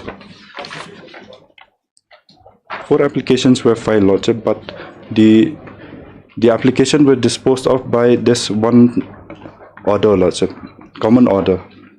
Lordship, kindly see the page 88, Lordship, the last portion. In light of the above, the application filed by the petitioner is hereby rejected as non-maintainable. The petitioner's claim of ownership over the acquired land is unsubstantiated, and the preconditions for invoking Section 30 of the Land Acquisition Act 1894 or Section 76 of the Right to Fair Compensation. So you couldn't prove your right. Couldn't prove your Lordship, here we're challenging that he has no right to decide the ownership dispute, Lordship, because will be taken up because if, section because if once if you can show some documents, something that there is a dispute between Mr. A and Mr. B. Because, Lordship, here what happened, he did not, if the land did not belong to the petitioner, he is supposed to spell out to whom the land belongs to, Lordship. Because, yes, Mr. Sinkan. Hello. My Lord, reference under Section 18 and Section 30, both are in different footings, my Lord. As far as Section 30 reference are concerned, my Lord, the reference site title. Yes, collector has to first, he has to be sure whether the person who has asked for reference, my Lord, whether he has the title or not. Here the documents, title over the, yes. Now, my Lord, here as per the order which transpires, my Lord, that the land documents which the writ petitioner has filed before the authority, my Lord, that does not bear the date. No area was mentioned there. Land schedule. Land documents. Land schedule was not mentioned. Land documents was annexed. So it is difficult. Land documents was annexed, Lordship. What land was annexed? Lordship, in fact, even in this writ petition, also the land documents are there, which are issued by the NOCMA, Lordship. Yes, this paragraph 5 of the judgment says the land documents submitted by the applicant claimed to be issued by NOCMA is found to lack key details essential for validation. Specifically, so you couldn't have required. Land documents does not bear the issue. It lacks area of measurement, land schedule, detailed boundaries, location details not specified. Even though land documents appear to have been issued on official letterhead NOCMA or issued by the Council of Matters concerned. Yes, the signatures. Land of remission, the date can be considered invalid under kindly see, Lordship, kindly see Annexure 4, Lordship. Annexure 4, page 42, Lordship. This court won't go with the to examining these documents. Page 42, Lordship. Annexure 4. Annexure 4, page 42, Lordship. Now, this document. This was issued. No, this was issued under Section 9 of the Land Acquisition Act. When was it issued? 2013. Yes, Lordship. 2013. This is 2013 land acquisition matter. Now, thing is that was your name there in the? Yes, Lord. In the previous notification, it was there. The ones that tick mark are your names. No, Lordship. In the previous notification, it was there, Lordship. No, subsequently, they have removed my name, Lordship. Whose names are these? These are other landowners, Lordship. Here, where you claim their land. No, Lordship. In the previous round of. Now these names you take. I mean, you have annexed here. Yes, Lordship. This is notification. the type copy is this. Correct. Yes, Lordship. Okay. Now these. Now only one clarification. Now these persons who should own these parts of land, you claim the same plots. We claim because in the previous notification. Same problem. This is the same for the Lordship, same. what has happened? This is subsequent notification, Lordship. They have removed my name, Lordship. You know what I'm saying? What the court is saying? Whether this notification which you've annexed relates to the same land which you say is yours. Yes, Lordship. You file affidavit. Yes, my lord. I will require instruction. If that's the question, if this the notification they've annexed relates to the same land that they've, then you have to make all these people parties. No, but Lordship, here Anyway, our praise limited to reference only, Lordship. Even then, the right to be affected. Heard Mr. Tivekar issue notice, Mr. Insakan, on behalf of all the respondents number 1, 2, all respondents, yes, 6. No firms called for. This was the 3 weeks for instruction affidavit, yes. Obliged, Lordship. Daily list item number 1.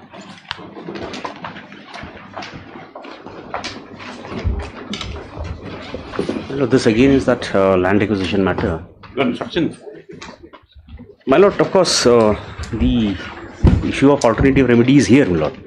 But my lord, if I be fairly submit, my lord, this alternative remedy is more or less is like a mirage, my lord. My lord, I'll have to go to the same authority, my lord, who did not even consider my case at the stage of survey, my lord. Now, of course, I did not file the objection within 21 days after the list was published. I again have to go to the same authority, my lord, with the same thing. And at that stage also, my lord, at the stage of survey also, they completely ignored my case, my lord, despite the fact that I attended. Well, clearly, I am a person interested, but however... See, we're not saying that you're not a person interested, in the sense of whether you will come to the definition of you are interested, but whether you come to the definition of person interested. Now, they think that you're just putting a schedule here. No. Yes. What instructions do you have? Lordship, notice is yet to be issued, my lord, because the petitioners were supposed to seek clarification on the last date, Lordship. My lord, all I'm praying is let notice go, my lord. See, the thing is that we are questioning something which is declared reserved for us. Correct. My lord, in this case, my lord, I have, my lord, my village was declared as a village, my lord. It is not a reserve forest, my lord. That is. How can you examine all this? You file affidavit then. Otherwise, you dismiss it. My lord, let them file an affidavit. Let the notice go, my lord. Heard Mr. K.C. Gautam issue notice. MS NG Shilla is present on behalf of the respondent number 2, 7 and 8, Lordship. On behalf is present on behalf of the respondents. What about Union of India? Union is there. NH IDCL is also there, Lordship. My lord, notice has to go to them. NH IDCL. Let the state argue first. We'll by the time we won't issue notice, other respondents. Lordship. NG Shalla is present on behalf of respondents number 2, 7 and 8, my lord. 7 and 8. Stop. 2, 7 and 8 also. Yeah, 2, Lordship. 7 and 8. No notice to other respondents at the moment. This is a matter for admission hearing. After 2 weeks, Lordship. 2 weeks. The council Leonard are also permitted to put in an affidavit of objection. Much obliged, because it's on. My lord, these petitioners, my lord, they have even availed benefits under the low-cost housing scheme of the government of India. Some cases come to court where they've already built a house, low cost has been demolished by the authorities only. Lordship. So what are we to say? I don't know. Much obliged, Lordship. Obliged. Yes. Have you filed affidavit? Lordship, it is for admission hearing, Lordship, not for affidavit on the issue raised. Then why last time you pray for time? Lordship, I have. Where's Mr. Chaudhary who prayed for time last time? Lordship, he is my colleague only, Lordship. Yes, then where is he? You instructed him to ask for time and now you're saying for admission hearing. Lordship, I asked for time, Lordship, to because I was doing some research work in this case, Lordship. Because last time, Lordship, it so happened, Lordship, on the matter pertaining to the composite order, Lordship, it was then Lordship was pleased that, to allow me some time to do some more research work whether the composite order is appealable or not, Lordship. So on that ground only I was when doing you some. instruct your junior colleague to ask for time? Lordship, What goes on the assistance of the lawyers? If they ask for time for affidavit, there's no affidavit record, and so petitioner was there. Petitioner was not there also. I mean, assistant not there. Yes. So what can the court do? Lordship, it's for admission. You ready? Lordship, the similar matter, Lordship.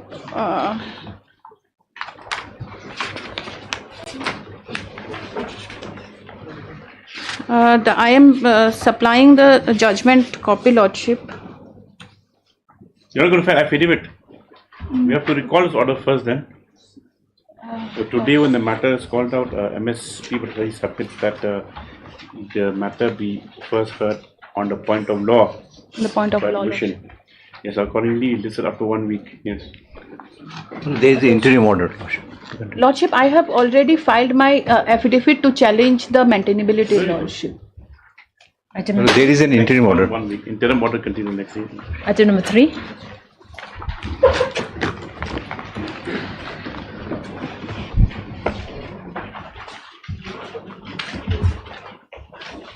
Yes, Mr. Vansal. Your Lordship, I pray for time, Your Lordship, this matter. 2 weeks time, Your Lordship. Because mediation, no, Your Lordship.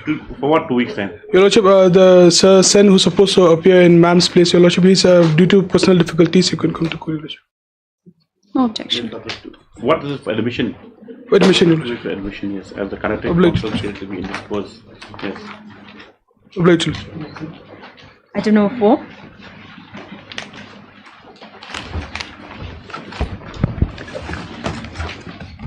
So I have taken steps on all the respondents after the last date.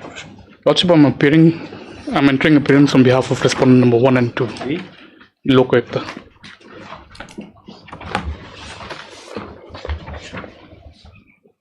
VC matter?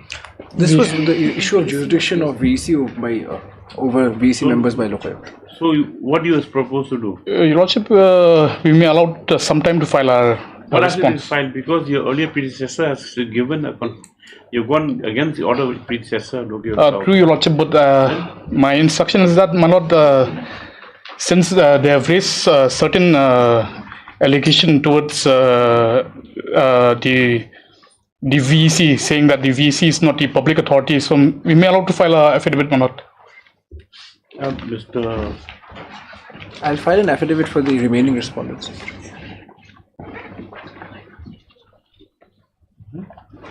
I Kharmujai. Yes. Mr. Full name? I Kharmujai. I-R or I? I Kharmujai. I Kharmujai. Mr. I Kharmujai and the appearance on behalf of the respondent number 1. 1 and 2. 1 and 2 today. What about the other respondents? I've taken steps. I may be allowed to ascertain the. Yes. Mr. Ensign Khan present on behalf of the respondents number 11 to 13.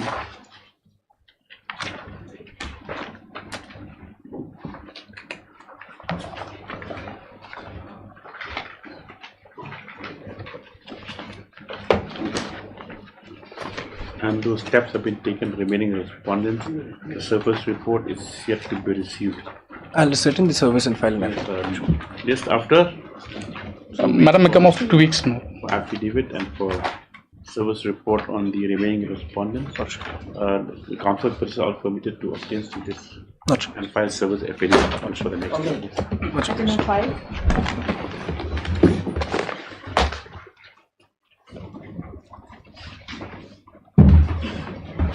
Yes, it's possible. Lordship, I'll be requiring to file my rejoinder, Your Lordship, in this matter. So I'm praying for time to file my rejoinder, Your Lordship.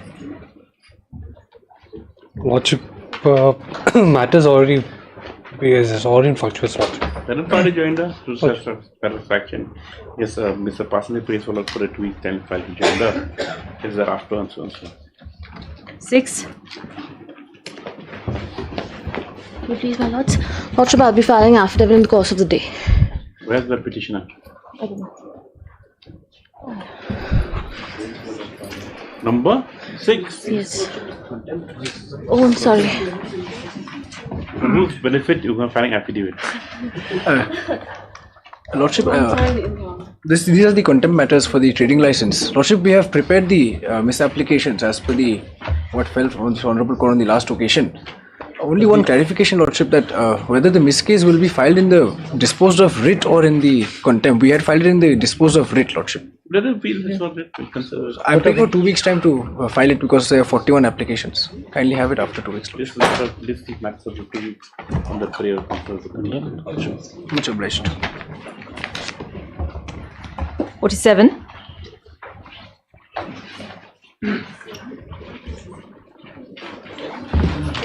Please, Lordship. Lordship, I'm praying for 2 weeks, Your Lordship, to file rejoinder. For what? Rejoinder, Your Lordship. What instructions? Oh, you already had instructions. You have last filed day. affidavit, Your Lordship. Lordship, we filed it by way of affidavit, Lordship. Instructions have been received. When was the affidavit filed? On the 8th, Lordship. On the 8th. What does the affidavit say?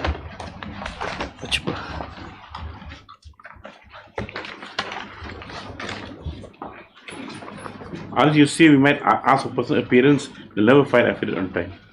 Correct? Lordship. Yes. See, the work was completed in 2010.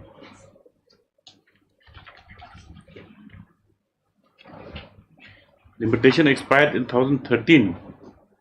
So anyway, you want to file the agenda. Okay, Mr. Liam, this one's allowed to be kind of by the agenda after filed by the respondent list after. 48.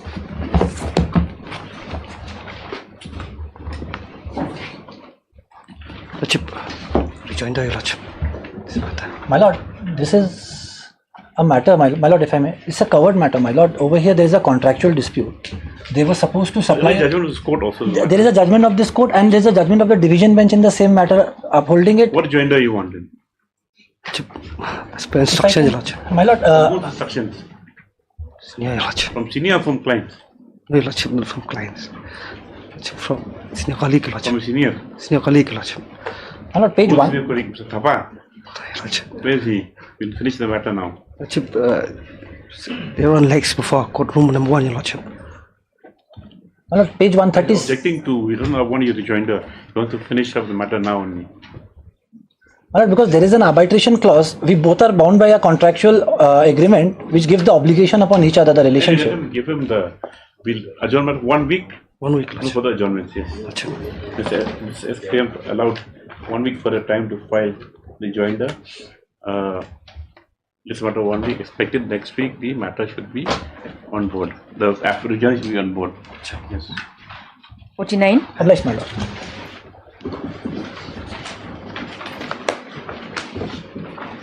Lordship. Yes. I'll be filing the affidavit in the course of the day, my lords. Who's for the petitioner? Mr. MS Shyam for 125 For submits a private that. respondent, I'm representing respondent number 6. I have filed the affidavit. Yes, MS Shyam, Learned Counsel for DA 125. Submit affidavit filed in the course of the day. And this none appear for the petitioner. This after 2 weeks. Briefly, Your Honor. Briefly. If any. 50. 50. I'm praying for a week's time to file a small rejoinder. Lordship, item number 50 and 51, this arises from the same BSc, You might Lordship. be objecting to any further. Lordship, we have Lordship, there's no conducted the Lordship, the inquiry. verification is incomplete, You Lordship. already wanted to file a small rejoinder only. Lordship, 150. Lordship, Where's the small rejoinder? it's a bulky report, Lordship. I need to go Is it through small it. rejoinder? Lordship, then I've gone through the report, Lordship. It needs time, Lordship. Just another week's time, Lordship. 50, 51, 53, Lordship. Become 52, Lordship. Become infructuous, Lordship. It's not become infructuous. I'll file an affidavit. The verification itself is incomplete, Lordship. Now they said it's over. Now we're not going to go that. It's incomplete, Lordship. It's incomplete, Lordship. Verification, It's incomplete, Lordship. Lordship. From the affidavit itself, I'll show you, Lordship. It's incomplete, Lordship. A week's time may be granted, Lordship. I'll file my small rejoinder, Lordship. Then your lordship may take. Then lordship will kindly allow us to carry on with the elections. With lordship with the whatever job is required to be done, your lordship. The final list is not the final list. Because there is an interim order. Because the verification has not been completed, your lordship. Though they have filed. After 1 week, we'll vacate interim orders. Interim order is not in my matter. Lordship, in item 50, in item 50, there is an interim order, your lordship. In item 50, there is an interim order. I'm not in 51. In 51, there. I'm the petitioner, Lordship. So you're not interested in pursuing the matter anymore? Lordship, I'm satisfied with the verification which they have made. Lordship, allow me at least a week's time. What are 53? 53, he is there. 53 is the challenge to the PIC committee, lordship. 50, 51, 52. The temporary committee. That also goes. Lordship, yes. Lordship, MS Clow has no objection. Lordship, yes. Satisfied with the re-verification. Lordship, even the final. Both of these two matters, I will allow your 50 to 1 week's time to file the joinder. No, lordship, it will have bearing, lordship, because the final list, your lordship. We can't have a counter, Exactly. I'm only praying for a week's time, your lordship. I'll file a detailed reply to this report. Then your lordship may take a view. I'm not dragging, lordship. The matter, the item 51 is pending for almost a year, lordship. They are enjoying the stay order. Lordship, now, out of the blue, they said we want election, your lordship. In item 51. So that's not. I'm only praying for a week's time, lordship. What is your interest? It's not interest in lordship. The verification report, lordship. It's not complete. You're going to do your own verification and file the joinder? Lordship, I'm saying is that the names in which the final list, then some of the names is not even included, and some names have been. Whatever your objections, you file before the. Lordship, yes. Before the BDO. Lordship, yes. Lordship sees over a matter. And then before the elections are held. Lordship, I'm only praying that. Only one set of objection you can file. Lordship, I'm praying that would be fine, your lordship. Lordship, I'm praying only a week's time, lordship. I'll file a small rejoinder. Then your lordship may take a call, lordship. I'll place your lordship what is required. Next is a fixed item. Fixed item. Yes. If the rejoinder affidavit is not on board, the matter shall not. There shall be no further adjournment. Yes. Apply, your lord. Just together with two petitions. Yes. After a week, lordship. 1 week. Yes. 1 week date on 19th, on 12th, on 19th. 19th. Apply, your lord. Supplementary list item number 2.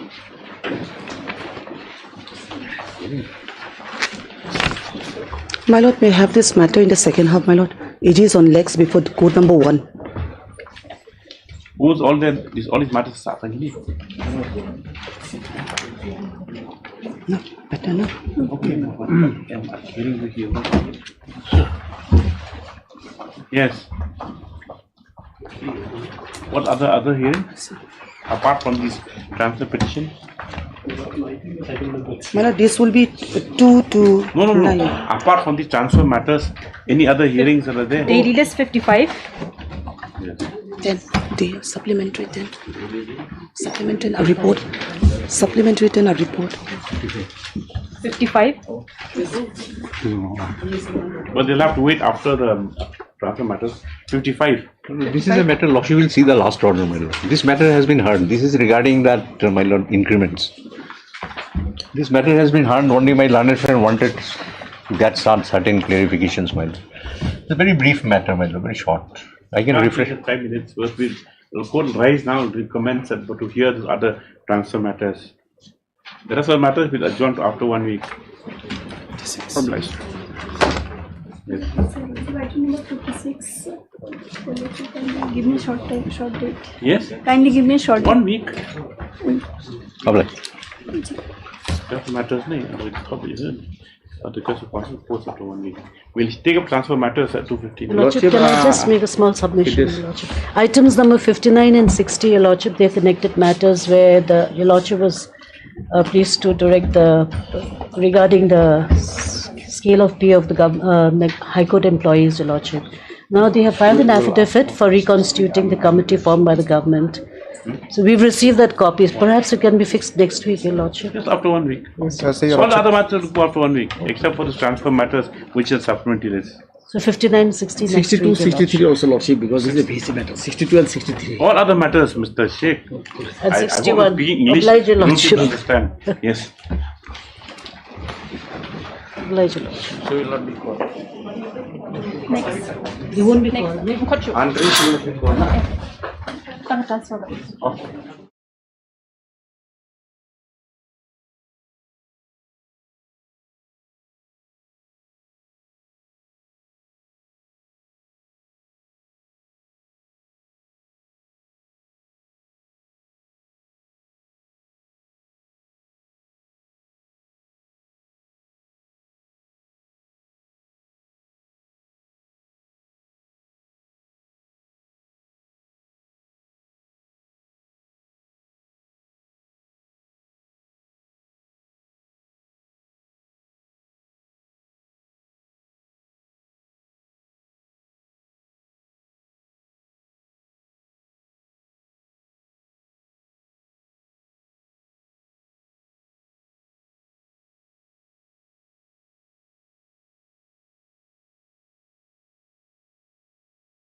Made clear.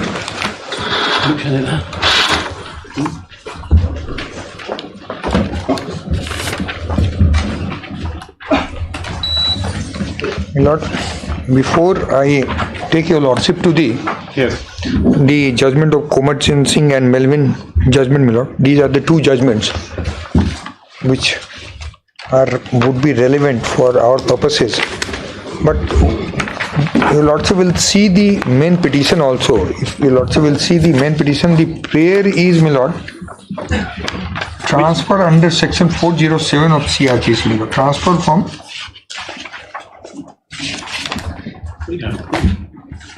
page 1 of the petition.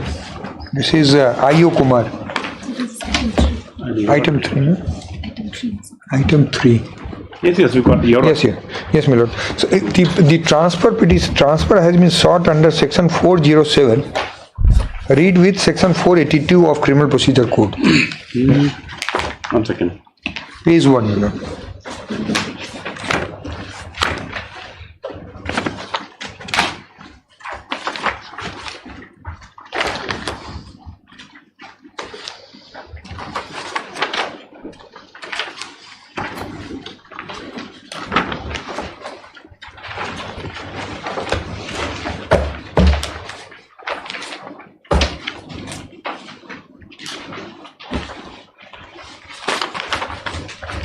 This is Mr. Changrisu's matter.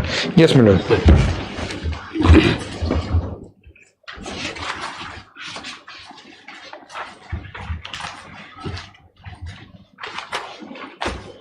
Yes, page? Yes, page 1, my lord. Synopsis? Yes. Sorry, title? Title, my lord. Application under 407. Yes. Application under 407, read with 482 of Criminal Procedure Code, seeking for transfer of pending session case number so and so from Learned Trial Court, that is Additional Deputy Commissioner at Shillong, to the Judge District Council Court, Autonomous District or Equivalent Court, my lord. So the petition is under 407, seeking transfer from one court to the other court, my lord. Lordship, kindly take note of this aspect because I will elaborate on this aspect. Second fact also, your lordship, kindly note here at page B of the page 2 of the synopsis, my lord.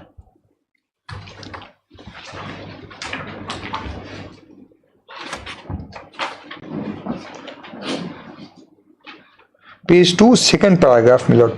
It is humbly submitted. It is humbly submitted that the present status of the case has reached to the examination of at least 11 witnesses out of 15 witnesses projected by prosecution. So 11 witnesses have been examined in this case, my lord, by the learned session judge. Two facts, your lordship, may kindly keep in mind. One, that the transfer has been sought under 407 of CRPC, and second, 11 witnesses have already been examined by a learned district and session judge, my lord, the court of so and so. Now the question which falls for your lordship's consideration is whether the learned district session judge has jurisdiction to try these cases or not. If that is a core issue, my lord. So if the learned district and session judge has the jurisdiction to try the cases, then the cases cannot be transferred to the district council court. If the learned district and session judge lacks jurisdiction, so question of the jurisdiction of learned district and session judge is there. Now straight away coming to, because the jurisdiction of learned district and session judge comes from the notification issued under CRPC and BNSS also. Because CRPC confers power, CRPC is a central law, and CRPC confers power on all districts and session judges to try the cases, my lord. So therefore, those notifications which have been issued under the CRPC, my lord, conferring power on learned district and session judge to try the session cases, my lord, those powers have not been taken away by the governor under paragraph 5, my lord. Governor may have conferred power on the district council court so far as KHDC is concerned. That KHDC court may have the power to try the session cases, but the power of district and session judge constituted under CRPC is not ousted, my lord. And precisely on that issue, my lord, Melvin, the judgment of Honorable Supreme Court supports my contention, my lord. It is part of my counter affidavit, my lord. The judgment is here. Melvin Solong Piao. Yes, Melvin Solong. Paragraph? Paragraph, Your Lordship, will 7. And that judgment, Your Lordship, will find in my counter affidavit also, it is there. Yes.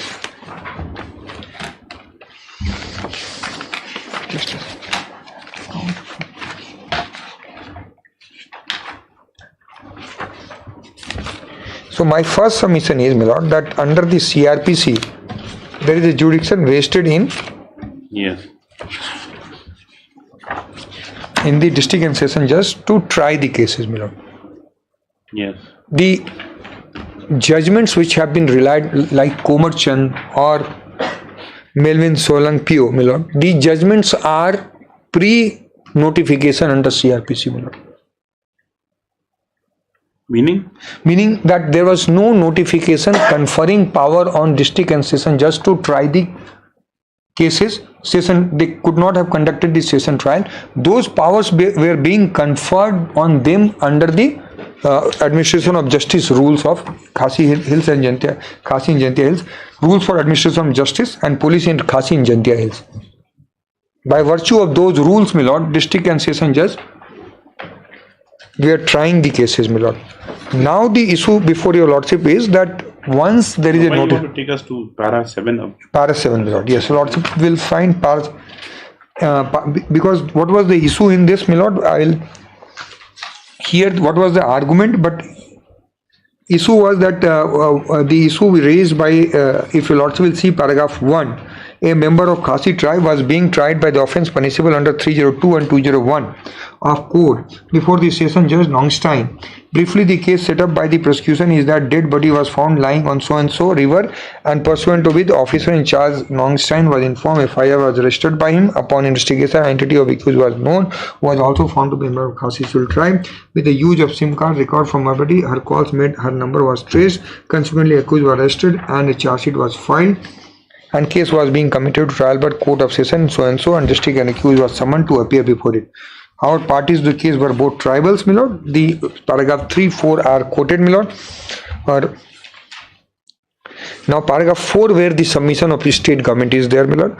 Relying on these provisions, learned counsel for petitioner urged that under para 4 of scheduled constitution, all the parties to a suit or case must necessarily belong to scheduled tribe within the areas for the given in a criminal case is always prosecuted by state. He submitted that the instant case against the respondent cannot be said to be dispute between two tribes, as the deceased is not and cannot be party to such a case. He also urged that complainant, that is officer in charge of police station, can also not be considered party to the case. He was acting in official capacity, thus he formed the state machinery.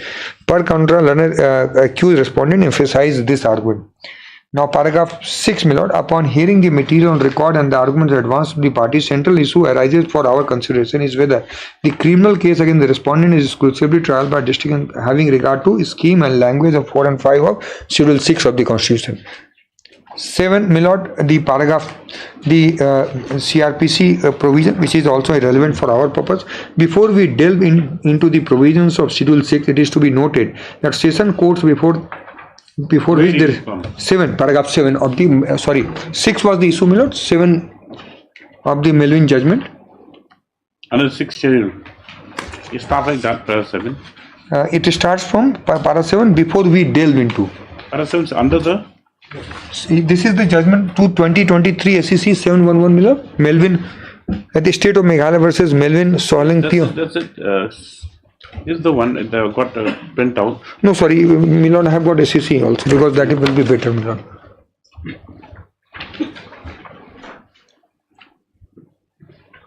I'm sorry, my lord. Para 6 is where issue is, my lord. Okay. Yes. Upon considering the material on record and the arguments advanced by the parties, central issue arises for our consideration is whether the criminal case against the respondent is exclusively trial by the district council courts, having regard to a scheme of language of para 4 and 5 of the Schedule 6 of the Constitution. Before we delve into the provisions of Schedule 6, it is to be noted that session courts before which respondent was facing trial is a court established and functioning under the provisions of Code of Criminal Procedure. Notably, subsection 2 of section 1 CRPC provides that court has no application to tribal areas. At the same time, it gives the state government the power to extend the operation of CRPC to tribal areas as follows. This act may be called Code of Criminal Procedure 1973. It extends to the whole of India, provided that provisions of this code other than those relating to chapter 8, 9 and 11 thereof shall not apply to the state of Nagaland and to the tribal areas, but the state government concerned by notification apply such provisions or any of them to the whole or part of the state of Nagaland or such tribal areas as the case may be, with the supplemental, incidental or consequential modification as may be specified in the notification. Explanation: this in the section tribal areas means the territories which immediately before 21st day of January 1972 were included in the tribal areas of Assam as referred in para 20 of 6 Schedule to the Constitution, other than those within the local limits of municipality of Shillong. So section 1 makes it clear, my lord, that only 3 chapters are applicable: 8, 10 and 11, and the other chapters can be extended to the tribal areas by the concerned state government by notification, my lord. So now, my lord, if your lordship will see 7.1, as seen above, the expression tribal areas occurring in section 1 of CRPC refer to areas indicated in 5th and 6th Schedule of the Constitution in absence of a notification by state government extending the CRPC to such areas, except the 3 chapters referred above. Provision of CRPC are not applicable to tribal areas in the state of Meghalaya, including Khasi Hill district. So the crux of the matter is that when Solon judgment, Melvin Solon PO judgment was at that point of time, there was no notification. Is this position correct?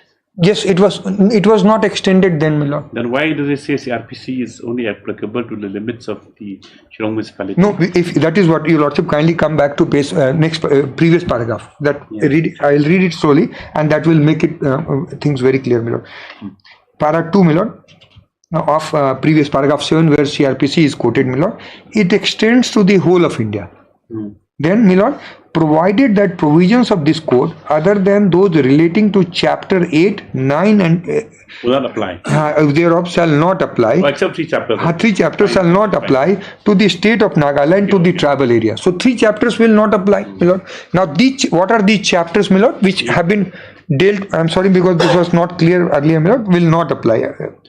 Yes, my lord. So these are 8, 10 and 11 will not apply. 7.1, as seen above, the expression tribal areas occurring in section 1 of CRPC refers to areas indicated in 5th and 6th Schedule of the Constitution of India in the absence of notification by state government extending the CRPC to such areas, except 3 chapters referred above. Provision of CRPC are not applicable to tribal areas in the state of Meghalaya, including Khasi Hill.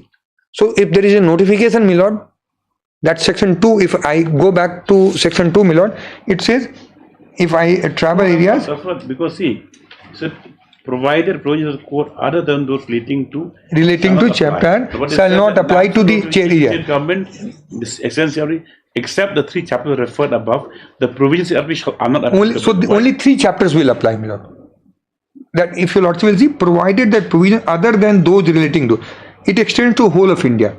Provided that provisions of this code other than those relating to chapter 8, 10 and 11, only 3 chapters will apply. Now, okay, sorry. Only there was some confusion to me also, my lord. Only 3 chapters.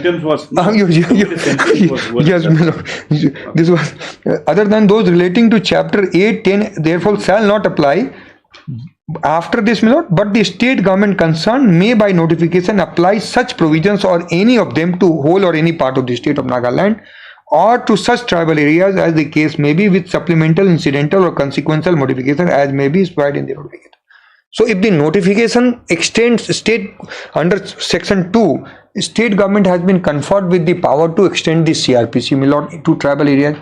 State government has extended the CRPC to the tribal areas. Extension of CRPC to the state of, my lord, Meghalaya means that the district and session judge will have power to try the cases under the provisions of CRPC, my lord. That is what the Honorable Supreme Court says also in 7.1, my lord, because all three chapters have been analyzed in subsequent paragraph of the Honorable Supreme Court, my lord.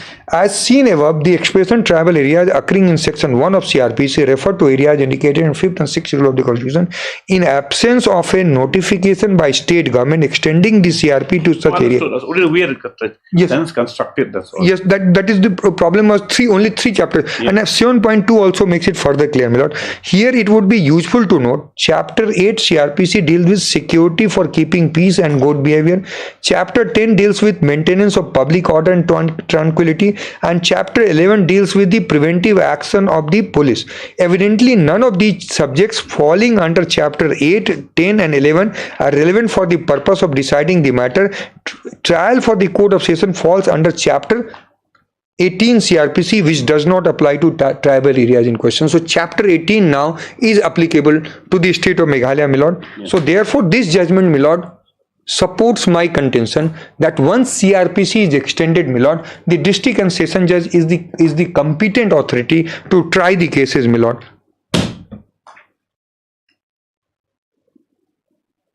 Yes. So therefore, and the issue, my lord, was yes. In paragraph, if your lordship will see what was the issue, my lord, it was whether case will include criminal case or not in this matter. So that is, if your lordship will find that 10.1 as mentioned in para 4 of schedule 6 contemplates trial of suits and cases between the parties, all of whom belong to scheduled tribes, to the exclusion of other courts, though this expression suits and cases has not been defined in Article 366 of the Constitution. CRPC or the CRPC in common legal parlance has developed over the years. Expression suit is used to connote legal proceeding purely civil, while the term case is used to connote either case, civil or criminal proceeding, because that was the argument advanced there, my lord, that case will, in view of the above, when we look into the argument raised by the petitioner, that the term case as used in para 4 of the schedule precludes criminal cases merely because the state is the de jure complainant in all cases, it appears that interpretation suggested in para 4 of schedule does not comprehend the trial of criminal cases by district council at all. This is, however, not supported by scheme of 6, my lord. So this is the ratio to the extent, my lord. So then judgment of this honorable general judgment of the Supreme Court in state of Meghalaya versus Melvin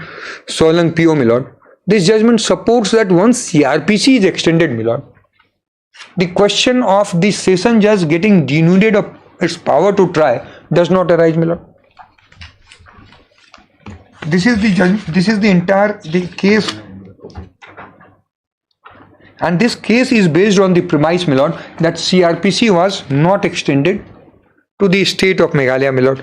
Now coming back to this Komar Chand case, my lord, because Komar Chand case, my lordship has the SSC one of Komar Chand? No. SSC. This one.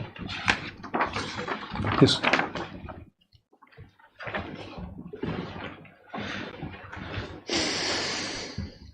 Yes. If your lordship will kindly see the SSC one of the Komar Chand, my lord, what was the case, what was the issue, and how it is not relevant for the present purposes, my lord.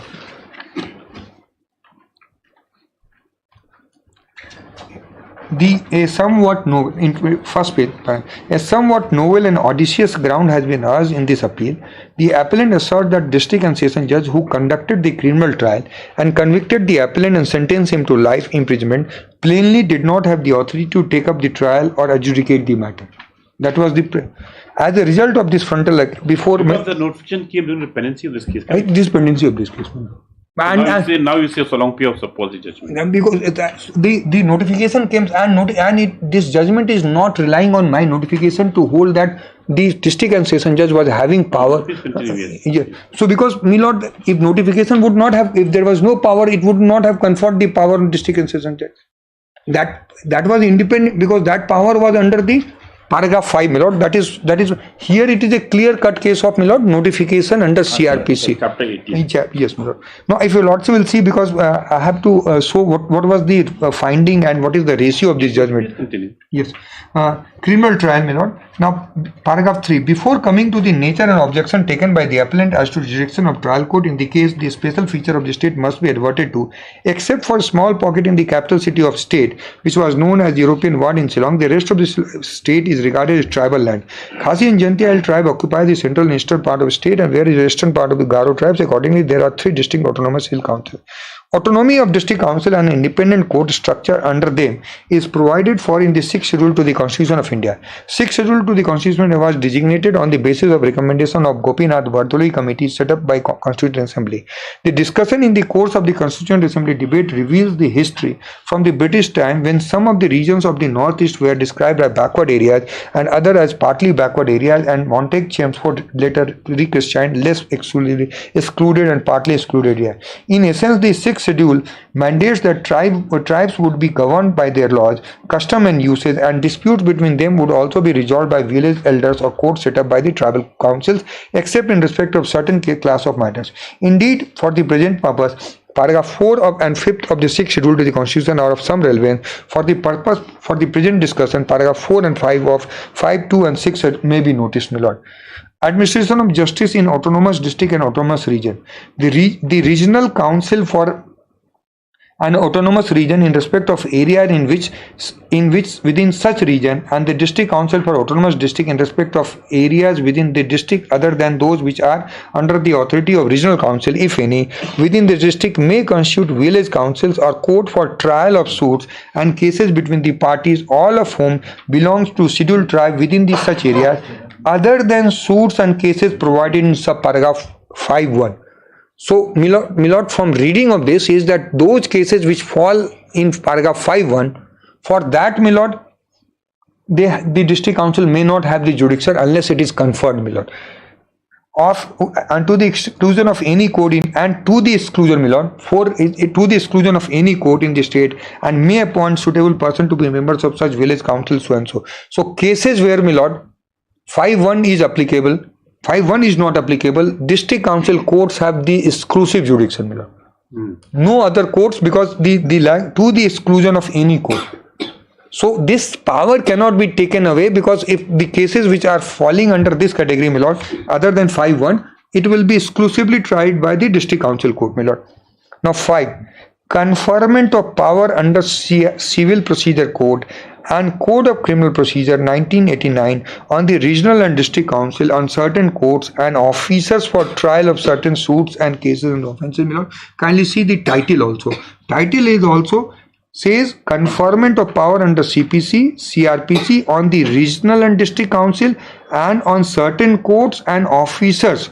It's not saying officers of the district council, my lord. On certain courts, on certain, it is because paragraph 4 is very clear. District council court, part 4.1, nobody can touch that power. The governor may, for trial of suits or cases arising out of any law in force in autonomous district or region, being a law specified in that behalf by governor, or for trial of offences punishable with death, transportation for life, or imprisonment for a term of not less than 5 years under the Penal Code 1860 or under any other law for time being applicable to such district or region, confer on district council or regional council having such authority over district or region, or on courts constituted by such council or any officer appointed in that behalf. My lord, kindly mark that, on any officer appointed in that behalf by the governor. So the district and session judge Nongpo was appointed by my lord by governor, and there was a notification conferring power under paragraph 5 also when the Komarchand case was being tried, my lord.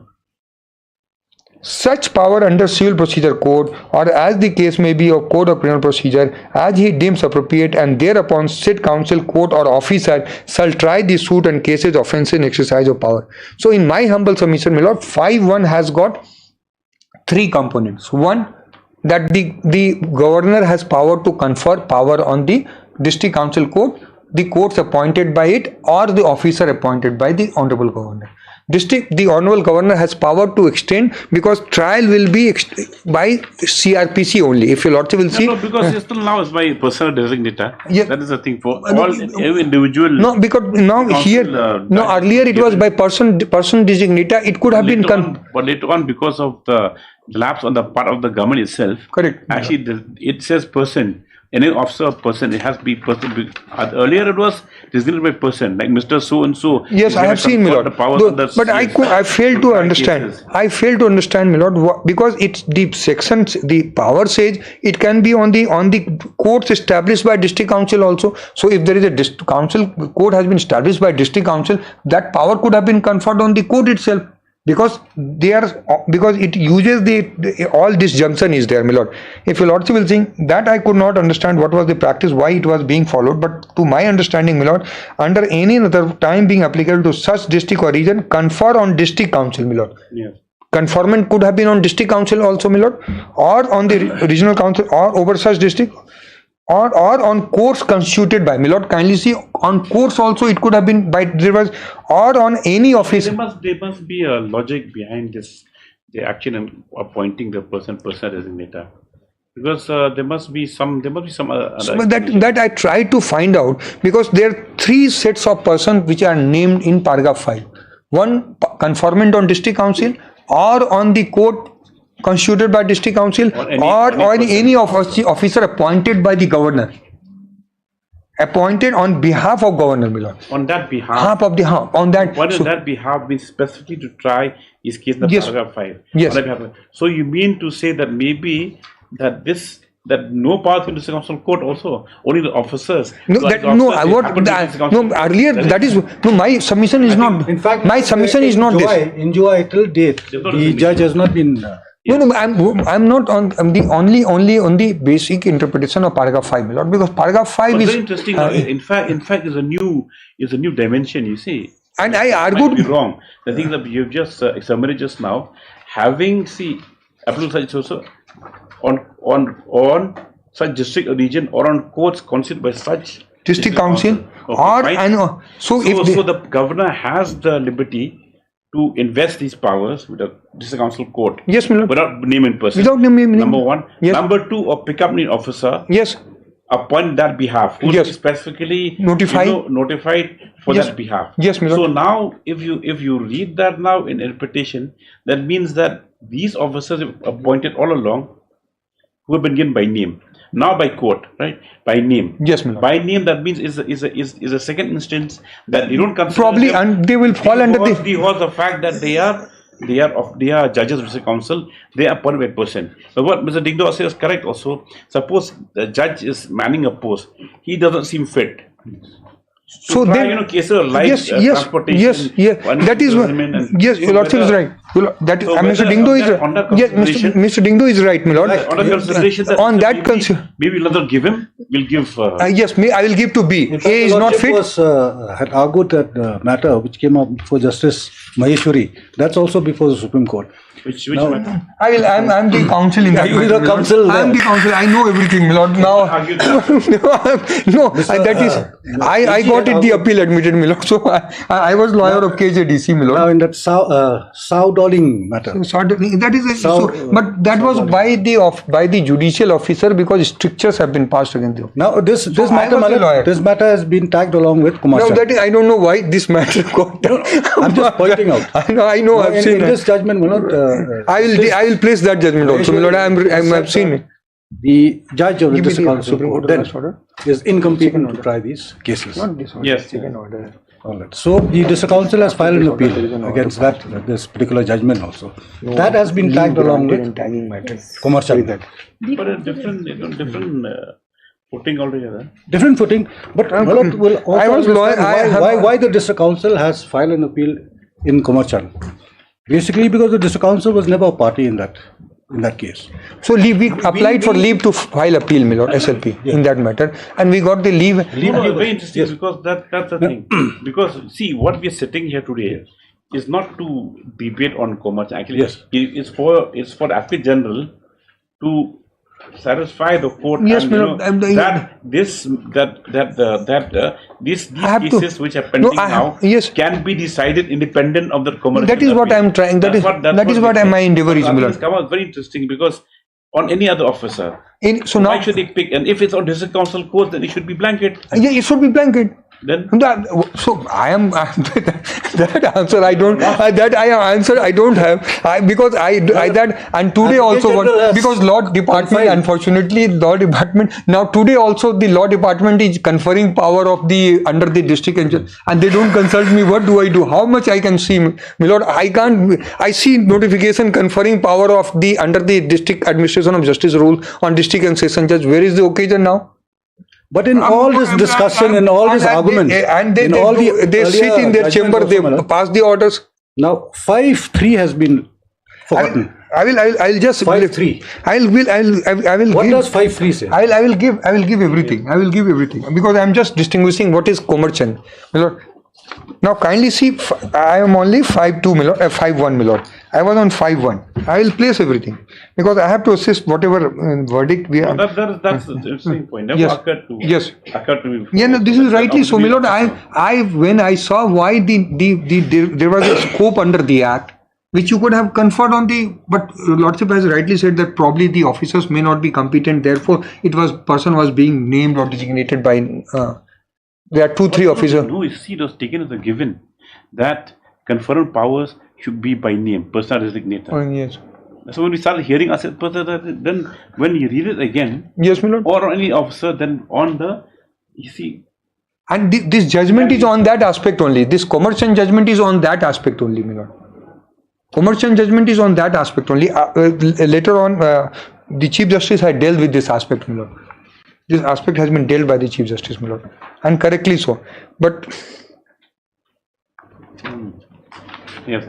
So, my lord, on so that means the governor has the power. Yes, my lord. Over and above, as per paragraph 5. Paragraph 4. 5. Over and above the established, under district courts that are here. Yes, my lord. District council courts and the regular courts that they are supposed. He has the power to appoint any officer. Any officer. You can pick out Mr. Upadhyay and he can. Paragraph 5, you start finding cases. That is what. That is the power of the governor. Yes. That is the power of the governor, my lord. And then second part, if your lordship will see. Yes.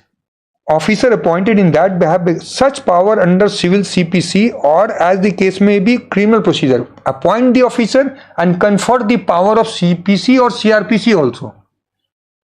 As he deems appropriate, and thereupon said council, court or officer shall try the suit, cases, offence and exercise of power. Thereupon said council, court or officer. Officer. I mean three entities. Three entities. It's very clear. It's very clear, sir. It's very strange. This is the first time this. I mean, it's come to the attention of this court. I mean, yes, my lord. To my personal attention rather. But because there was no occasion to deal with this, there was no challenge also, there was no question also. So we did not go deep into this matter at any point. Court or officer. Officer under paragraph this part. That means executive committees can visit the power also. If it's a council, then they also can pick up matters. Yes, they can do it under 5.1 is very clear. There is no now 5.2, my lord. Governor may withdraw or modify any of the powers conferred on a district council, regional council, court officer under power. So power to confer, power to withdraw. Now 3, my lord. Save as expressly provided in this paragraph, the Civil Procedure Code and the Code of Criminal Procedure shall not apply to the trials of any suit cases, offences in autonomous district, in autonomous area region in which the provisions of this paragraph apply. So why? Because, my lord, 3 is saying that if you lordship will see 5.1, it 5.1 second line as the case may be, the Code of Criminal Procedure as on that behalf such powers under CPC or CRPC. So it can confer limited CPC power or limited CRPC power. Certain chapters will apply, certain chapters may not apply, and that is why 3 is a saving clause. Save as otherwise provided in the Code of Criminal Procedure. I think 3 is not a saving clause. No. I will deal. Alongside Kongan case, that is very clear. Justice Shalameshwar and Justice Rishikesh Roy had gone into this issue. I'll place that judgment also. I'll place. Yeah, that judgment is Yes, I remember this GLR. Yes, yeah. Yes, I have seen that. Seen that. My lord, the issue is, my lord, the issue as on today, what is the issue which is for your lordship's consideration? Because in fact, that one matter, Westerly, which at person had argued in the Supreme Court long time, the long-sign case was cited. Yes, I have seen. At the time of hearing, it's fortunate that when I was arguing the matter, Justice Chimnasur was sitting with Justice Rohington. Yes. And he remembered this. Yes, so he remembered. He said that he told me personally that, I decided one matter. Then he said, yes, we have carrying the judgment. But then, yes. Memory was phenomenal. Justice Nariman's memory. Yes, so that's the thing. That is, so the issue before your lordship is paragraph 4 and 5. Their issue before your lordship is whether the district and session judge has power to try the session cases or not. Or whether paragraph 5 takes away his power to try the cases, my lord. Who has the power is not the issue. Who has the power before in district council? Whether the especially now the notification. Yeah, after notification. What is the color of the notification? So now if there is a, my lord, the color is only one. I will demonstrate that CRPC has been extended. Extension of CRPC means the power has been, and 5 is not saying exclusive. Your lordship has seen. 4 is clearly saying to the exclusion. 5 is not saying to the exclusion, my lord. So therefore, the expression used in paragraph 4 is distinct from expression in paragraph 4, my lord, to the exclusion of any court in the state. Yes. So whether paragraph 5 is saying to the exclusion of any other court in the state? No, my lord. Therefore, when two different expressions are used in two sections, it has got different meaning in law. So if they are saying that under 5, paragraph 5 made at all is to make this distinction. Yes. Otherwise, you would have made it at all. Yeah, it would not have. And paragraph and it says that in paragraph 4, cases other than cases which are under 5(1), my lord. Yes. Cases other than cases.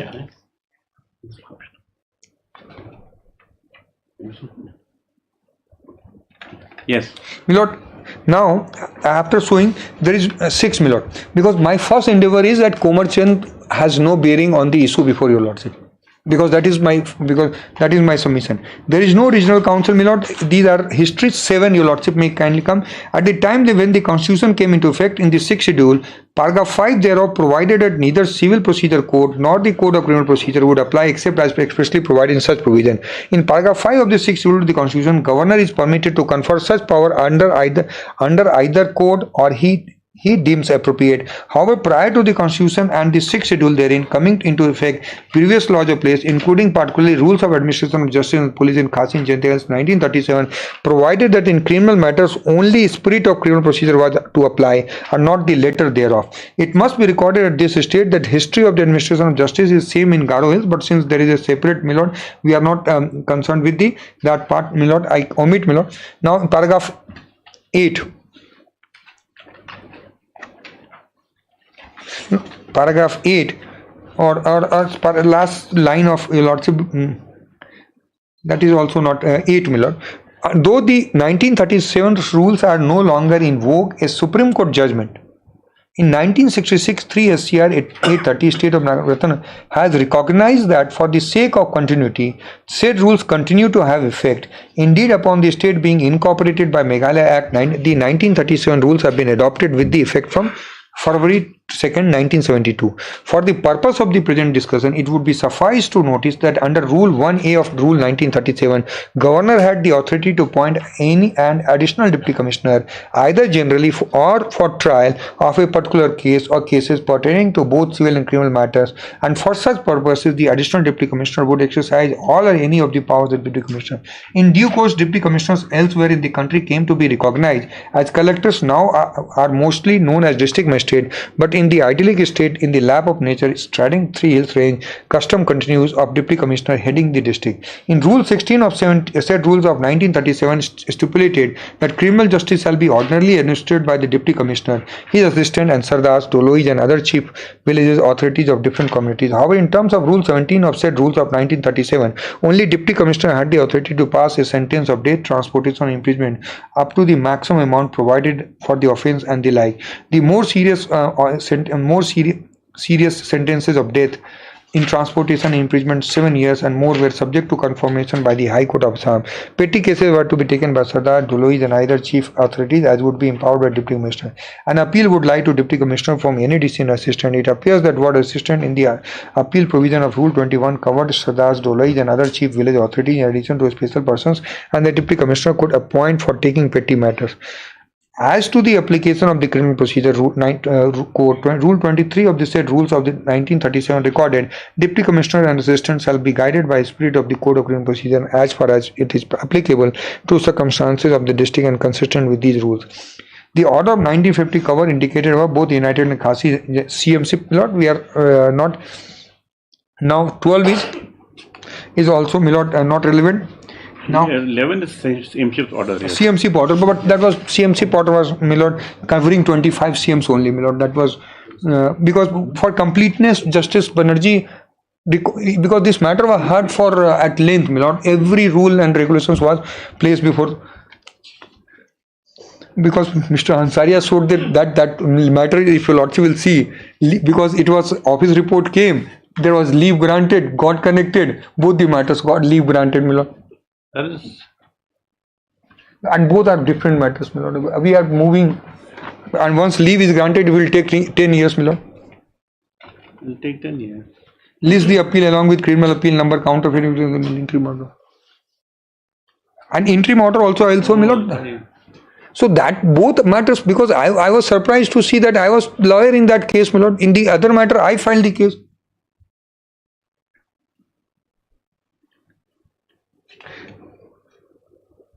Okay. So, Milord, coming back to the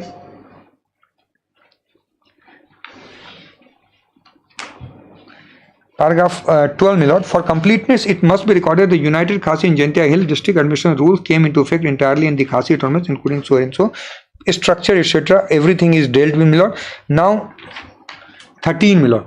Though several other set of rules have been referred to in passing course of hearing, the only other body of rules that may be specifically noticed would be Meghalaya Judicial Service Rule 2006.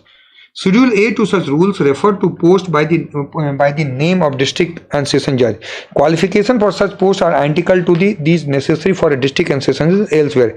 According to the appellant here, the authority under paragraph 5(1) of 6 rule to the constitution has been exercised by governor in the state of Assam when Meghalaya was also an integral part of state, and subsequent notification after formation of state of Meghalaya. Parties have brought several notifications to bear on the issue, beginning one published in 1989, which was a named judge of Khasi Hill District Council was vested with the governor with the power to trial offence of death so and so or any law. A similar notification followed in November 1989. All notifications have been taken note by the this honorable court in this judgment, Milord.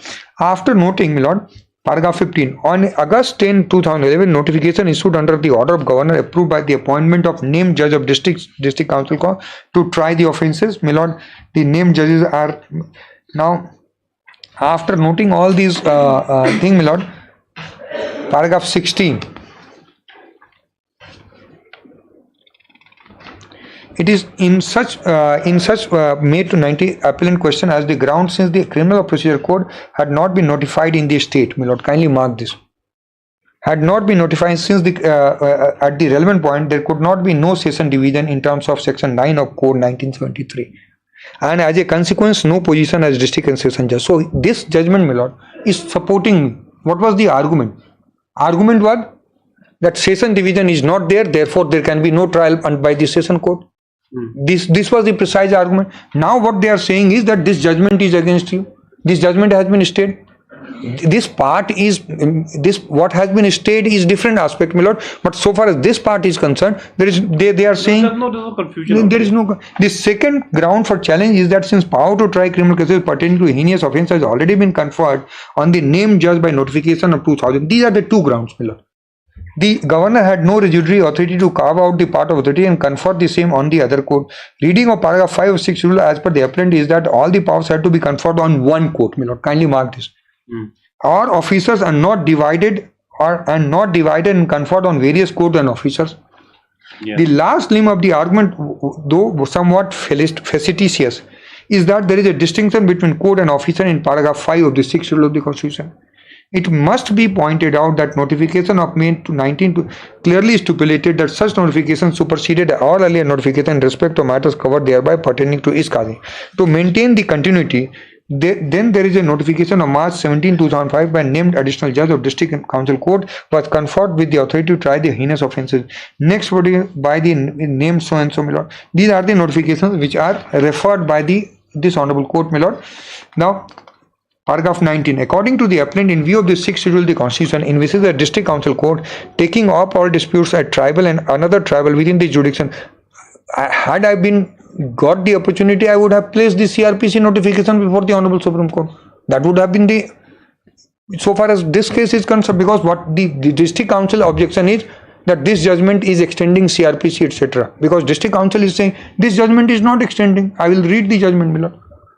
According to the appellant, in view of the 6th schedule to the Constitution, envisaging the District Council courts taking up all dispute between tribal and other tribal within the jurisdiction of District Council, the same areas, and since by previous notification, Governor had conferred full authority to a named judge of District Council in Shillong, the subsequent notification of 10th December 2015 was anomaly. The appellant also submit the invocation of authority of Governor under 5.1 schedule to the Constitution is flawed. To boot, the appellant maintains that since a particular judicial officer was named in the notification in December 2015, whatever authority was legally conferred by such notification was limited to the named officer and could not be exercised by successor in office, because the last three notifications are of February 12, 2016, 7 February 2017 and May 3, 2018. First of such notification pertains to trial of heinous offences in the Just stop there. Come back to paragraph 19. Yes, my lord. And the appellant submits an invocation of authority of the governor, paragraph 516 schedule to Constitution is flawed. Because what happened? Appellant maintains since a particular judicial officer was named, December 10, whatever authority legally confers in, whatever the name officer could have been decided. Now this is also no. So what was the argument, my lord? Argument was that the district judge of the District Council Court was named as the judge to try under paragraph 5, my lord. There was another notification conferring power on district and session judge revoked to try under paragraph 5. Yes. The argument of the appellant, learned counsel for the senior counsel for the appellant, was that since there is a notification conferring power on the district and session judge, district judge of District Council Court, district and session judge has no power under 5.1 to try the cases, my lord. This was the argument. If I can, I understand. Yeah. No, that is what we're looking at. Yes. No, sorry. Yes. It's okay. So this was because three arguments. If your lordship will see, these submissions flow from paragraph 16. There are three arguments, and these are the elaborations of the argument of learned senior counsel. Now paragraph 20. I understand. What they argued was that if power is conferred to Mr. A, yes, who is sitting the judge, yes, that means that power stands undiluted. No other court has jurisdiction to take up the matter. This was this was the argument advanced in Komarchand. This was the argument advanced in the Komarchand. Now, if I draw parallel from Komarchand in my case, my lord, here we have the CRPC notification. The Komarchand, it was also an argument that section. So now comes to the crucial part: is how do we distinguish between the matter by Supreme Court and here? Yes. So if it does not, what Supreme Court? What in Supreme Court? So if you don't want, no, I should not. Yes, it should not overlap. It will not overlap. You have to be very no, because my lord, it be like North Pole, South Pole. No, it will not overlap. Supreme Court is like specifically a challenge to Commercial judgment, yes, and on these grounds. Yes, whereas and these are the points in issue. Yes, that whereas these transfer petitions are pending here. Yes, my lord. Though bearing might be there, but in a different altogether. Yes. And these are the grounds that has been taken, and these are the issues that are involved. Yes, and if you compare the issue, like it'll be like stay of suit. Yes, the matter substantial in issue. That's No, so I got an issue. Yes, another suit. That means that other suit will get stayed. Yes, my lord. So what we effectively have is that there's a stay of suit in these matters. Yes, I understand. Because other matters pending. Yes, my lord. Now, see, three arguments which have been advanced in the Komarchand in paragraph 16, your lordship has said. One argument is that there is no power, there is no conferment of power, a CRPC is not extended. Therefore, district and session judge has no power to try the cases.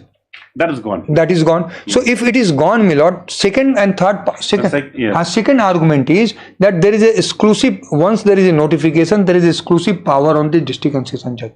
notification. Now, because this argument will not stand, because now there is a separate notification conferring power on the now under CRPC on district and session judge.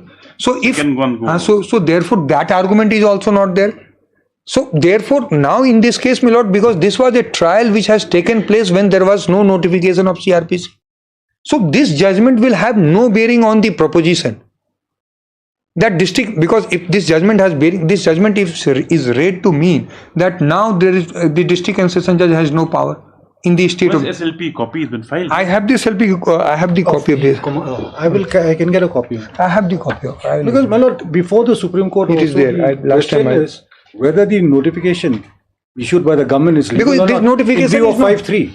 Now notification is not 5.3 says that the CPC and CRPC will not be applicable in the tribal areas. There is judgment. I have seen now that. The provisions of the Constitution will override the Section 1 of the CRPC or CPC. So, my lord, in this case, notification. I will read the judgment. I am reading the judgment, my lord. Notification. Notification is not under challenge in this judgment. Where is the notification challenge? That's why we have gone to the Supreme Court. No, notification is not in question. Notification is not relied by this court to say that the judgment, the session judge has the power to do it.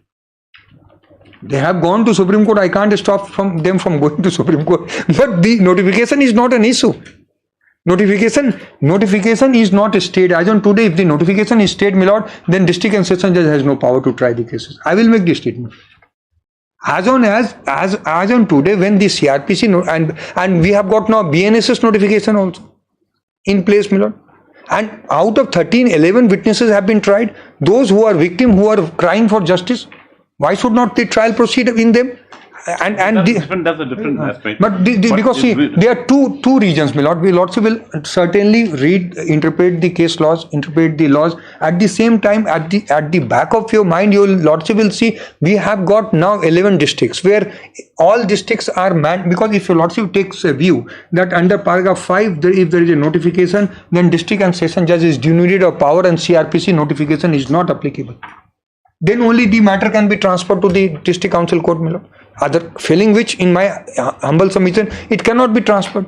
And it cannot be transferred because the powers are with the district. And if this view is taken, my lord, that if this view is what my friends are canvassing, this view is taken, the effect would be that in the Garo Hills also and in Jaintia Hills also, we have got district and session judge, and by virtue of those by CRPC notification, they are trying the cases. So it has the ramification in both Garo Hills and Jaintia Hills also, my lord. It is not confined to one issue. And what in Commercial, because trial has been proceeding, 11 entire infrastructure is created, my lord. The most of the cases they manned by the people from here only. It's not that they are outsider who are manning it, my lord. And they are under the superintendence and supervision of this honorable court also, so that there is a monitoring to a great extent. Trial are proceeding, my lord. So therefore, if your lordship will weigh the equity also, when you weigh equity, it's then there's no there's no argument. And because the pendency in the council court. Yes, lordship knows the matters 89 which are still pending, which is and in law also. Yes. Where is the challenge to my CRPC notification? Is there any challenge or stay? If my friend can show my CRPC notification has been stayed, can this court, shut its eye? No, there is a order has to be there. We go by law, not by what is in my mind or what is there. Law is law. Law will apply. We are governed by rule of law. Rule of law is that CRPC. But has there been challenge that notification? No. Notification, there is no there is no writ. 22, correct? 23. Yes. 23. There is no challenge to that. There is no challenge. That is a bigger issue before the Supreme Court. No, bigger, smaller, my lord. That is a concern. That's the concern. No, that is. My lord, I bow down. Render finding here. I might be right, might be wrong.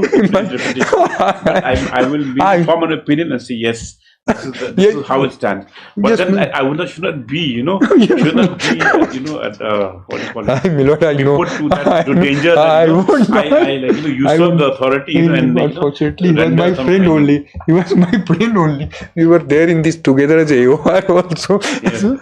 That I will not. I will not in no case. I will. But what I tried to address the then Chief Justice in the Kumar Chand case. But then he refused to. Because that was not the issue. It could not have been issue. And I will say, I'll see. Lordship, kindly see the next 16. Your Lordship have seen.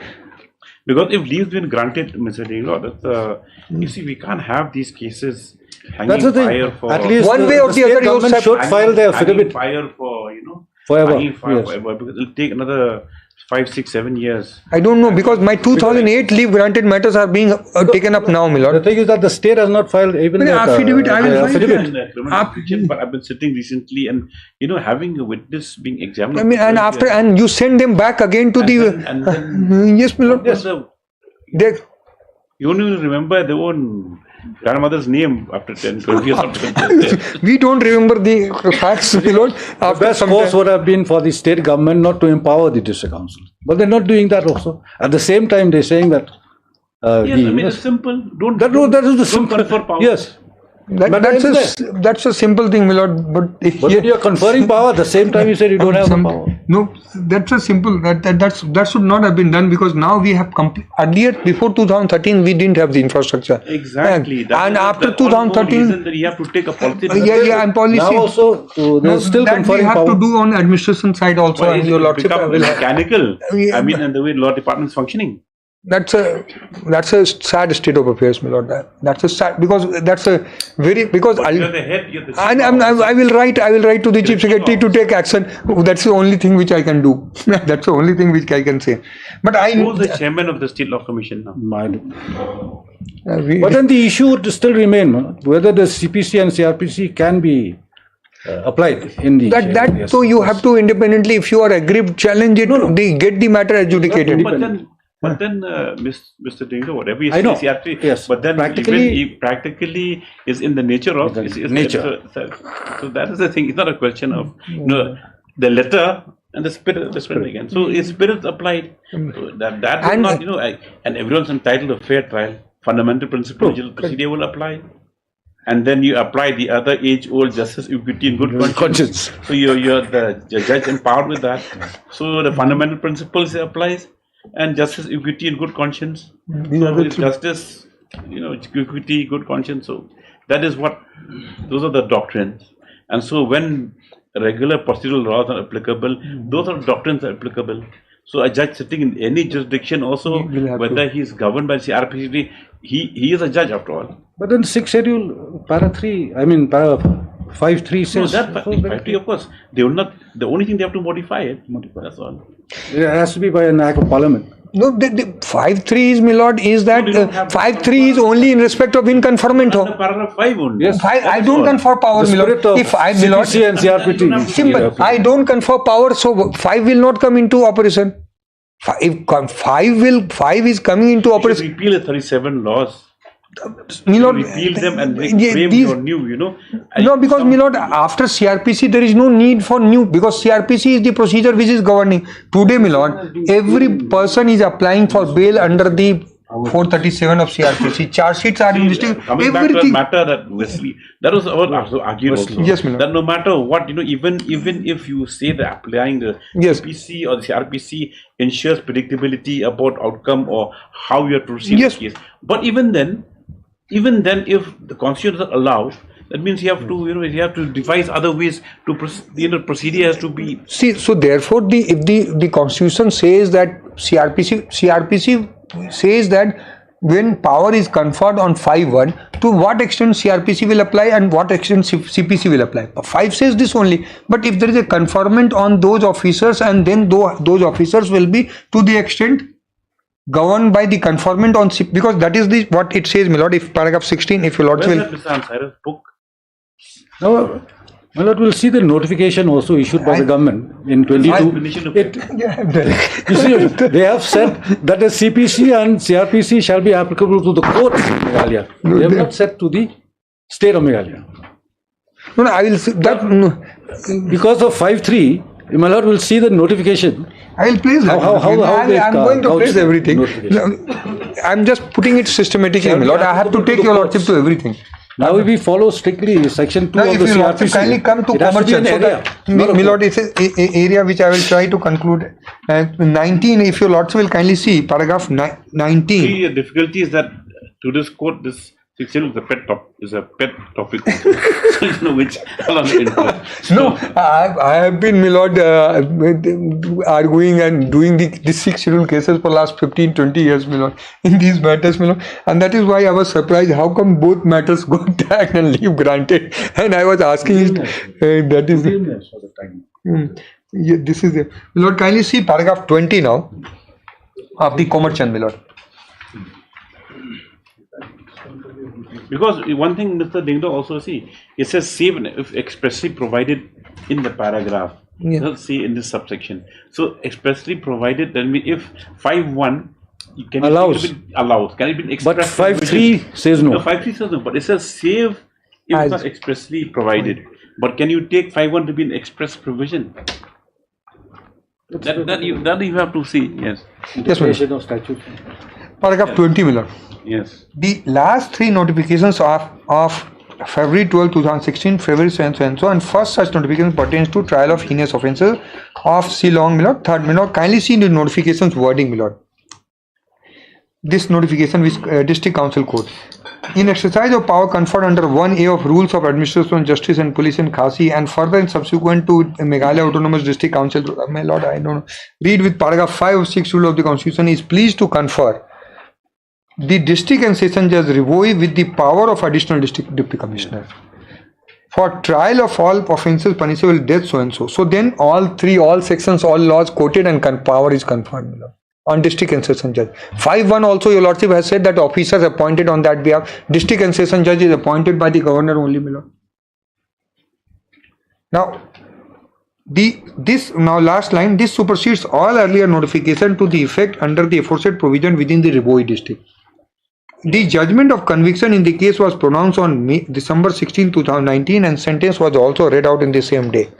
2 important factors must be kept in mind. The first is to gradual and delayed transition of judicial authority from executive wing to the court, be it to the district council courts in accordance with the 6th schedule to the Constitution of India, and regular judiciary as otherwise envisaged in the Constitution dehoes the 6th schedule. Second aspect is the seemingly parallel but not overlapping functioning of district council courts and regular judiciary in the state, which is almost entirely covered by 6th schedule. Short but substantial answer to doubts raised by appellant hearing would be to refer to de facto doctrine. My lordship kindly mark de facto doctrine, since the irrespective of technicalities and perceived anomalies that appellant cites, the real intent and purport of the law through the various rules, orders and notifications have been to confer authority for trial of criminal cases by carving out in niche in respect of special matters referred in paragraph 7 of this 6th schedule of the Constitution. Further, the application of de facto doctrine in this case appears to be appropriate, since it is nobody's case that serious criminal matters were heard by doctors or accountant or by judicial officer not of such experience or standing as would be in keeping with the spirit of Code 1973. So he said that if assuming there is no conferment also, there is nothing, but who heard your matter? He was competent, he was having knowledge, and therefore de facto doctrine was also invoked in Concession, my lord. There is, however, a more substantial answer, but before spelling out a recent healthy tradition, my lord, healthy development in establishing the majesty of rule of law must be noticed. It is heartening and furtherance of rapid stride all around. State has made recent. CPC and the criminal procedure have now been notified in state. The notification issued by under so and so power conferred under state. In pursuance to full separation of judiciary from executive and exercise of power conferred under so and so Code of Criminal Procedure, Governor of Meghalaya is pleased to apply the provisions of Criminal Procedure Code to the courts in the state of Meghalaya. The district and district council shall continue to derive their power in 4(5) of the 6th schedule Constitution. Governor of Meghalaya further directs that notwithstanding such application, all actions taken by the court throughout. So this is a saving clause, my lord. That is a saving clause. So they almost as an aside and before dwelling into the legal issues, my lord, this is the only noting about the CRPC notification that have been raised by the appellant, because this notification has no bearing so far as Concession is concerned, because he was tried when there was no notification, and there was a plea that since there was no notification, section 9 power is not there with the session court. Almost as an aside and before dwelling into the legal issues that have been raised by the appellant, it may be observed while the state may lack development in terms of healthcare industry facilities, citizen, there can be no longer be backward in indulging in such practices as would be ruled out integration mainstream as rather than uncharitably perceived, and why, my lord, all those are not very relevant, my lord. Now paragraph 26. Any assessment of doubts and issues raised by the appellant herein was to begin with a reference to the two key paragraphs in the 6th schedule of the Constitution. There is no doubt that paragraph 4 vests with the administration of justice in autonomous district with the district council court, but such authority comes with the two caveats indicated by expression between the parties, all of whom belong to civil tribe within such area, and other that suits and cases into which provisions of paragraph 5(1) of this apply. The matter cases in second expression would take within its full matter covered in 5(1) of the same schedule other than suits. Paragraph 5 of 6th schedule to the Constitution makes a clear distinction between the other criminal matters and criminal matters pertaining to trial offences with death, transportation or life censure. In respect of serious criminal cases pertaining to offences under the penal code or any other law applicable to the relevant district, the governor is empowered to specifically confer authority on bodies and persons. Lord, bodies and person. Such authority may be conferred on district council having authority over such district or court constituted by such district or any officer appointed in that behalf by the governor. Since there is no regional council here, reference in the provision is ignored. Lastly, 5(1) of 6th schedule to the Constitution emphasizes it is only upon the conferment of authority by governor in respect of serious criminal matters that the relevant court or other officers shall try the matters in exercise of power so conferred. In other words, till the authority is conferred in accordance with paragraph 5(1) of the 6th schedule to the Constitution, such power cannot be exercised. This is only possible interpretation since paragraph 4 of the said schedule, which apparently confers all power on village courts and district council court, is tempered by excluding from such authority the jurisdiction to try in cases which the provisions of 5(1) of the said schedule apply. On the other hand, the authority may be conferred on the relevant district council court constituted by such district council or any other officer appointed in that by the. Since it is clear that authority in terms of relevant provision may be conferred on the relevant district council, it needs to be emphasized that such authority may be conferred on any officer provided such officer is appointed in that behalf by governor. Ignoring to begin with the authority which exclusively expressly invoked in issuing disputed notification, it is evident that each case authority has been issued on a particular district court or a named official manning the district council court or person appointed as district judge in terms of Meghalaya Judicial Service Rule 2006. There can be no doubt that district judge being appointed in the said rules of 2006 and has been appointed to take such matters district judge ordinarily would, again ignoring for the time being, at the time of the district notifications were issued, the criminal procedure code had not been wholeheartedly embraced in this state. The constitutional hierarchy of justice, except to the extent of autonomy granted district council code, was same as elsewhere in the country, with district judiciary and several tiers forming base, and High Court exercising supremacy over district judiciary and Supreme Court at the top of pyramid of exercising. Thus, whether a notification named a particular judge or referred to office of district judge to the conferment of authority by the governor had been seen to be another officer appointed by governor in that behalf. Since Code of 19 had not been notified, my lord, kindly mark, because everything is dwelling on the basis notified, and session division had not been declared in accordance with 9 of such code. Matter little. Appointment were made by governor on the recommendation of the High Court to the post of designated district session judge. Conferment of authority by governor was either to a person holding such post or generally to the office. There is no basis to the appellant's contention. Once the authority term in 5(1) to the Constitution is conferred on a court on an officer, governor has no prejudicial power to carve out part of the authority already conferred and vest the same in other person's court. Indeed, reading such limitation would defy logic and would be anathema to the efficient justice delivery system. For example, in a particular matter, judge manning the designated court or the named officer conferred authority may desire to be recused. If the argument put forth by the appellant were to be accepted, that would imply that particular matter could not be assigned to any other judge or court, and that would go against the grain of paragraph 5(2) of the said schedule. It cannot be said that authority to assign particular matter to another remain in some situation, and authority is not generally available unless governing provision specifically specifies such. If there is the authority to assign a particular matter to another person or forum, it must be there in generally authority to carve out the so and so has already been conferred to bestow another with the same. Similarly, there is no limitation on the power of governor in conferring power of authority, say pertaining to the penal code, to particular code or officer appointed in that behalf, some other special law to special court or other appointed in that behalf. The plain and wide amplitude of paragraph 5 of 6th schedule to Constitution cannot be seen as hedged with some onerous conditions, and authority being required to be conferred on one court, or the authority once conferred not being capable of being modified, so and so.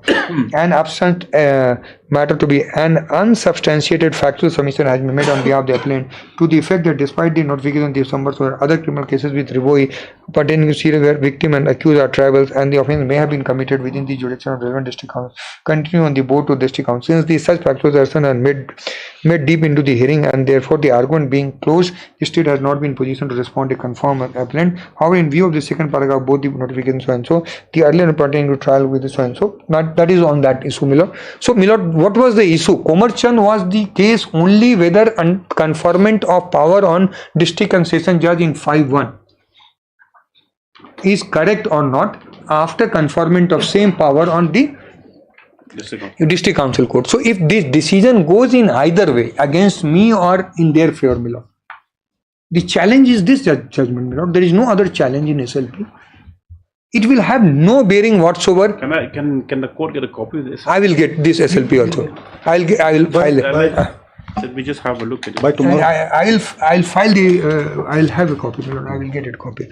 Probably last time it was there in the file. We'll get it. Anything else to show on the judgment? No. So this is the commercial. In my humble submission, my lord, is very clear, crystal clear. It has no bearing so far as the matter. Limited only to whether conferment is on district and session judge by the governor under 5-1 was correct or not, and after and that too in the context, my lord, when district and district judge of district council court has been conferred with the power, therefore, and all throughout argument has been, my lord, that there is no district and session judge under this CRPC, therefore the district and session judge Riboi was not competent, my lord. Now coming back to, my lord, the issue, my lord, if the what is this power, your lordship's power has been exercised under 407 of CRPC. Under 407 of CRPC. I have shown, my lord. Now 407 of CRPC, my lord.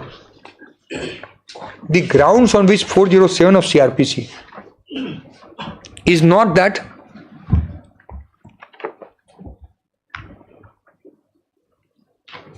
kindly see 407 of CRPC, my lord.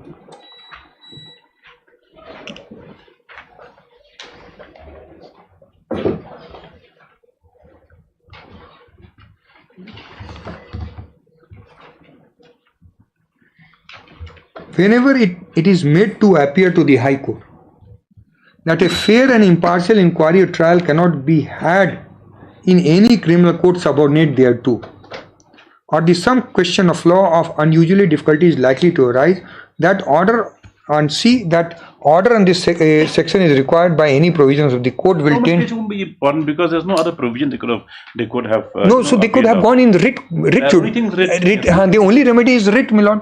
In 407, if you are coming before the High Court, you have to be bound under 407 only, my lord. It will come by writ, yes. Any other one by writ? Any other provision? No. So, my lord, we are all creature. No, forget about that. We're not going to decide the whole matter.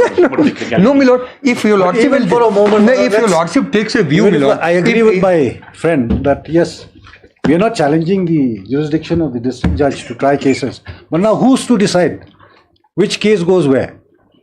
Because, my lord, in view of here the question is of transfer, my lord. They can come in PIL, they can come in writ petition, where all these issues can be adjudicated. Another question, which always used to be in my mind. Now, transfer happens from after the matter take cognizance is put up. Yes. Then it goes to council court. Yes. Now, what about at the time of production? What about a time BL, we have to go to yes. Now, where can we split that kind of jurisdiction also? No, only if you say trial, when we especially trial when the matter is is ready for trial. No, my lord, see, I'll just explain. I will just explain. What my lord, there are two summon and there are cases where trial by session judge and cases which are trial by first class magistrate. There are two sets of cases, my lord. So far as the cases which are trial by the district and session judge, committal proceedings takes place before the first class magistrate, my lord, because the filing of charge sheet and cognizance and thereafter. So two stages are there. But this committal proceeding and trial will take place in regular district and session judge, where the offence is punishable with sentence of 5 or more years. If it is not, it is less than 5 years between two tribals in this area, it will go to the. It has to go. It will have to go. It has to be there in the district council court. So there is no. So the issue before your lordship is only those cases where the offence is punishable with sentence of 5 or more years. Because 4 to there can be no dispute, my lord. Primarily because we don't have a prosecuting agency. So there can be no dispute so far as cases which are punishable with. That's the explanation. Yes. Yes. So far as that house has to be put in order in exercise of your lordship's power. At the same time, anticipatory bail you come, and then you get anticipatory bail from there. That's also a big question mark. No, there are problems. There are the issues also because those issues are teething problems. Bail also I see. Basically, you have powers, invested powers to life imprisonment. I don't think we should take this as an adversarial litigation. Because at the end of the day, my lord. No, there are two issues, my lord. One is how do we resolve this seemingly difficult position. One solution which your lordship has given is that now you resign those notifications by which you have conferred the power on district council court. Streamline. Make their job lighter also. And they will be. It will be easier because unless they appoint more officers. And they have got system of.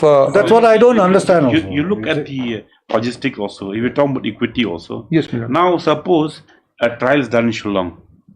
The case is right in in the border of this. Yes, my lord. And they have to come all the way. And West Khasi Hills. Yeah, border. You will be traveling 6 hours to reach that place. Yes, my lord. Now if they have to come all the way to KHDC court, taken up, which is the usual thing. And the witnesses may not be there. There are so many issues. Yes. The trial will be the graduality. The justice system will be. And the victims will just will not get justice. And that is very painful. That's what I'm saying. Very painful. We shouldn't take this. Logistically, it should be taken as to why. And my lord, when we have now excellent infrastructure. Yes. And we have got proper regular recruitment system, district judges, session judges, hierarchy, everything is there, my lord. Now, and we do not have similar notification in Jantia Hills and Garo Hills, my lord. We have notifications only in respect of KHDC areas, my lord. That issue requires to be looked into, my lord. That issue, my friend can also. That is your only. Why you want to simplify road issue instead of beating around the bush, going here and there? Don't confer. Yeah, that is stick to 4-1 finish. That's the end of the matter, my lord. But now because regarding customary law, yes, you need a proper interpretation. Maybe later on you can think. But in those cases also 5 and more years, my lord, that issue is very clear. 5 or more years, district and session judge. Now we have session judge also. We have now session judge. So therefore, it has simplified. It has made the administration of justice better, my lord. And ultimately, what your notification has done, Section 9, at least it is clarified. Otherwise, before, how can you make person wear a hat which is not, you have not been, is not part with that hat? No, what has happened now in Commercial, your lordship has seen that power was exercised under paragraph 5(1) to confer power on district and session judge.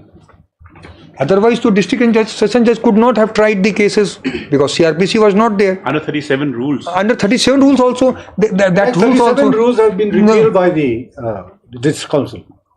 By the rules. No, I don't know. Those rules are under the Scheduled District Act. Whether district council has power to. That is legal fiction. That is what because Ratan Singh, but they were. Ratan Singh, it's a curious case of the head being chopped off, but the hands and legs still being alive. Sure, and act is. This is the only case, my lord. I have not seen. Case where Parent Act has gone. Rules are surviving. And that was made to survive in unique facts of those unique facts of. So, my lord.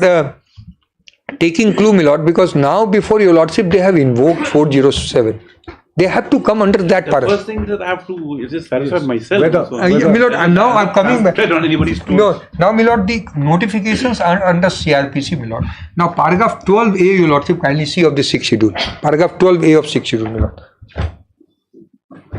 Overriding provisions, my lord. Yes. So then, my lord, the provision is 12A is a CRPC will override all the provisions, my lord.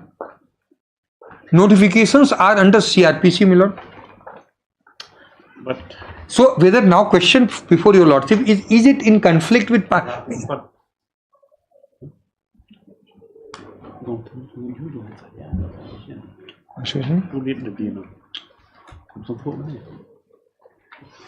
No, I asked for a book. She thought that she was waiting for citation. I wanted that just Aria's book. Just anyway. Yes, my lord. So if your lordship 12A is CRPC. Lordship may not even see that, but the position of law is clear, and that has also been held in all the master judgment, Milord, in paragraph 146. Because if Lordship will have to, repugnancy, I don't know whether it'll so there is no repugnancy, Milord. Where is the repugnancy? But will not. The 5-1 will have no repugnancy so far as CRPC is concerned. If this CRPC is there, Milord, and BNSS is there, Milord, whether those notifications can. Where's the BNSS notification? BNSS. Yes, so Sagrik Suraksha. But you kindly provide a copy of the SLP. Yes, yes, ma'am. We'll do that.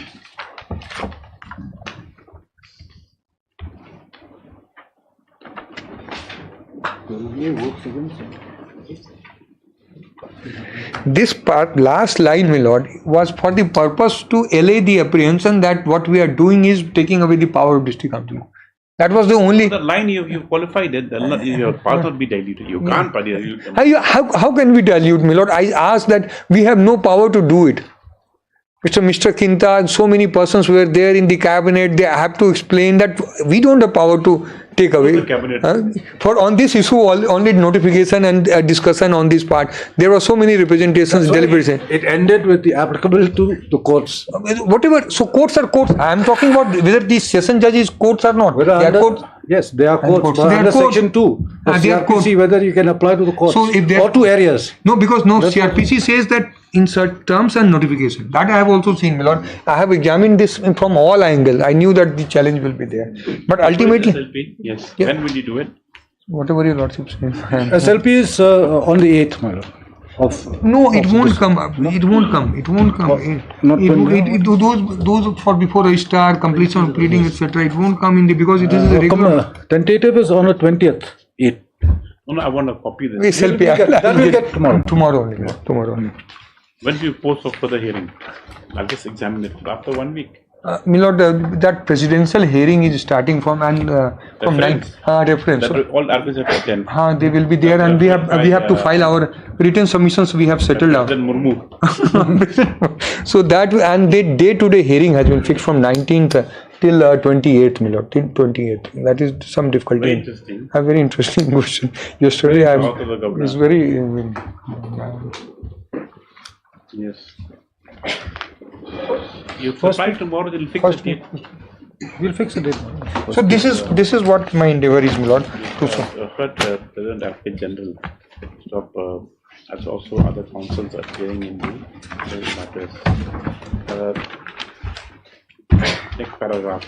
The taking up of this matter is on the President Advocate General, who has submitted for this court that the instant transfer petitions will in no way be in conflict with the pending especially petition arising out of the judgment.